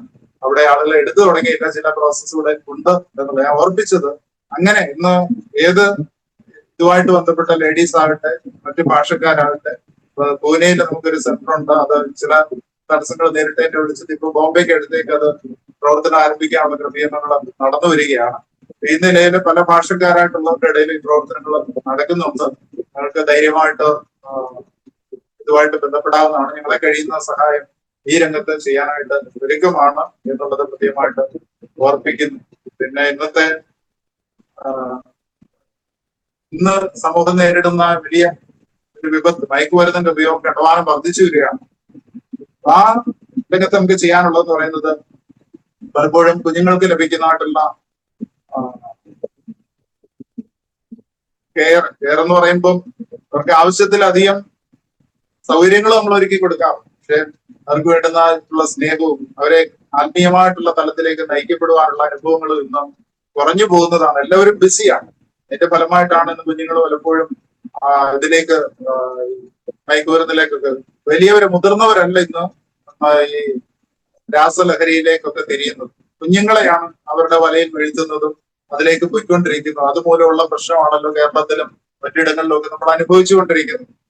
അതുകൊണ്ട് പ്രത്യേകിച്ച് ചെറുപ്രായത്തിൽ തന്നെ കുഞ്ഞുങ്ങളെ തന്നെ ശ്രദ്ധിക്കുകയും കുഞ്ഞുങ്ങളുമായിട്ട് നല്ല ഒരു ബന്ധം, കുടുംബത്തിലെ അന്തരീക്ഷം പലപ്പോഴും ഇത് ഐസൊലേറ്റഡ് ആയിട്ട് പോകുന്നതായിട്ടുള്ള ഒരു അനുഭവമാണ്. അല്ലെ, കഥ അടച്ചൊറ്റയ്ക്കിരിക്കുക, പഠിത്തം എന്ന് പറഞ്ഞുകൊണ്ട് തന്നെ കുട്ടികളെ നിർബന്ധിക്കുന്ന ഒരു അനുഭവമാണ്. അപ്പൊ അവര് ഒരു സോഷ്യലൈസേഷനിലേക്ക് അല്ലെങ്കിൽ ഒരു പബ്ലിക്കിലേക്ക് കുഞ്ഞുങ്ങൾ ചെറുപ്പത്തിൽ തന്നെ വരാനായിട്ട് ഇടയാകുന്നെങ്കിൽ ഈ ഒരു വിപത്തിൽ നിന്ന് ഒഴിവാക്കാനോ അഥവാ അവർ തെറ്റി പോകുന്നുവെങ്കിൽ അത് കണ്ടുപിടിക്കുവാനോ ഒക്കെ സാധിക്കും. ഇത് പലപ്പോഴും മാരകമായ പ്രശ്നം ആയതിനു ശേഷമാണ് പലപ്പോഴും പേരൻസ് പോലും അല്ലെങ്കിൽ തങ്ങളുടെ കുട്ടികൾ ഇതിന് അഡിക്റ്റ് ആണ് എന്നുള്ളത് മനസ്സിലാക്കുന്നത്. കുഞ്ഞുങ്ങളെ പഴയ കാലത്തെ പോലെ തന്നെ പള്ളിയിലേക്കും കൂട്ടായ്മകളിലേക്കും മാതാപിതാക്കളോടൊപ്പം കൂട്ടിക്കൊണ്ടുപോവുകയും ഒക്കെ ചെയ്യുന്ന ഒരു അനുഭവം ഉണ്ടെങ്കിലും നല്ലതാണ്. അതുപോലെ മൊബൈലിൽ ആണ് ഇന്നിവരെ ഒത്തിരി ഇതിലേക്കൊക്കെ തിരിക്കുന്നത്. ആ കാര്യങ്ങൾ നമുക്ക് അതിനെക്കുറിച്ചൊക്കെ തന്നെ ഡീറ്റെയിൽഡ് ആയിട്ട് സംസാരിച്ചെങ്കിലേ പറ്റത്തുള്ളൂ. എങ്കിൽ ഞാൻ ഓർപ്പിച്ചു തന്നേ ഉള്ളൂ. അങ്ങനെയുള്ള കാര്യങ്ങളൊക്കെ ഇന്ന് അനേകരെ ഇതിലേക്ക് കൊണ്ടുപോവുകയാണ്. പിന്നെ എല്ലാ പേരൻസിനും ഒരു എന്റെ കുഞ്ഞൊരിക്കലും തെറ്റി പോകത്തില്ല എന്നൊരു ചിന്ത അവരെ ശ്രദ്ധിക്കുന്നതിൽ നിന്ന് പുറകോട്ട് വലിക്കാറുണ്ട്. അപ്പൊ നമ്മുടെ കുഞ്ഞുങ്ങളാണെങ്കിലും കാരണം പിശാച് എല്ലാവരെയും തെറ്റിക്കാൻ നോക്കും. നമ്മുടെ കുഞ്ഞ് ദൈവദാസന്റെ മക്കളൊന്നും അല്ലാത്തവരുടെ മക്കളൊന്നും ഇല്ല. അപ്പൊ നമ്മുടെ കുഞ്ഞുങ്ങളെ തെറ്റിക്കാനായിട്ട് വല വിരിച്ചിട്ടുണ്ട് എന്നുള്ള ആ ഒരു ചിന്തയോടുകൂടെ തന്നെ നമ്മൾ ശ്രദ്ധിക്കേണ്ടിയിരിക്കുന്നു. നമ്മുടെ കുഞ്ഞുങ്ങൾക്ക് പലപ്പോഴും അമിത വിശ്വാസം ഈ ഒരു കാര്യത്തില് നമ്മുടെ കുഞ്ഞുങ്ങളെ കുറിച്ചുള്ള അമിത വിശ്വാസം പലപ്പോഴും പിന്നീട് ദുഃഖത്തിലേക്ക് നയിക്കപ്പെടാൻ കാരണമുണ്ട്. അതുകൊണ്ട് കുഞ്ഞുങ്ങളെ ചെറുപ്പത്തിലെ തന്നെ ശ്രദ്ധിക്കുക, അവർക്ക് വേണ്ടി പ്രാർത്ഥിക്കുക. ഇതൊക്കെയാണ് എനിക്ക് അതുമായിട്ട് ബന്ധപ്പെട്ട പ്രേക്ഷകരോടാണെങ്കിലും എനിക്ക് പറയാനായിട്ടുള്ളത്. ദൈവത്താൽ കഴിയാത്തതായിട്ടുള്ള വേദനയിലൂടെ കടന്നു പോകുന്നവരാണെങ്കിലും അവർക്ക് വേണ്ടി പ്രാർത്ഥിപ്പാൻ ഇന്ന് അതുപോലെ അതിനുവേണ്ടി ഇങ്ങനെ ഒരു ചാനൽ തുറക്കപ്പെട്ടിരിക്കുന്നല്ലോ.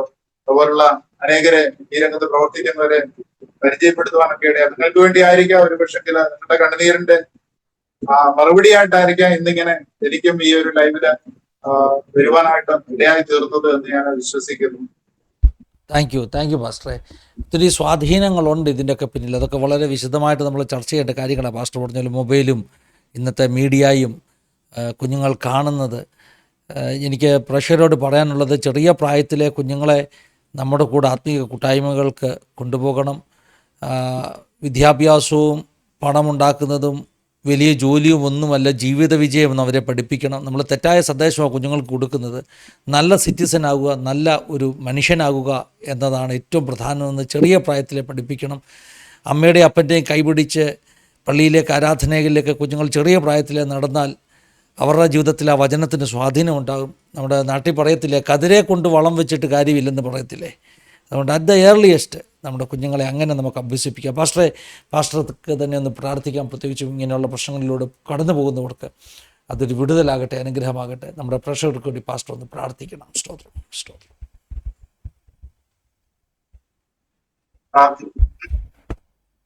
കരുണയുള്ള ദൈവമേ, ഞങ്ങളുടെ സ്വർഗീയ പിതാവേ, ഇപ്രകാരം അവിടുന്ന് ഒരുക്കിയ അവസരത്തിനായിട്ട് നന്ദിയോട് സ്തോത്രം ചെയ്യുന്നു. പിതാവേ, പ്രത്യേകിച്ച് ഈ ഒരു മീഡിയയിലൂടെ ഞങ്ങളെ കാണുന്നവരും ശ്രദ്ധിക്കുന്നവരുമായിട്ടുള്ള ആളുകൾക്ക് വേണ്ടി ഞങ്ങൾ പ്രാർത്ഥിക്കുന്നു.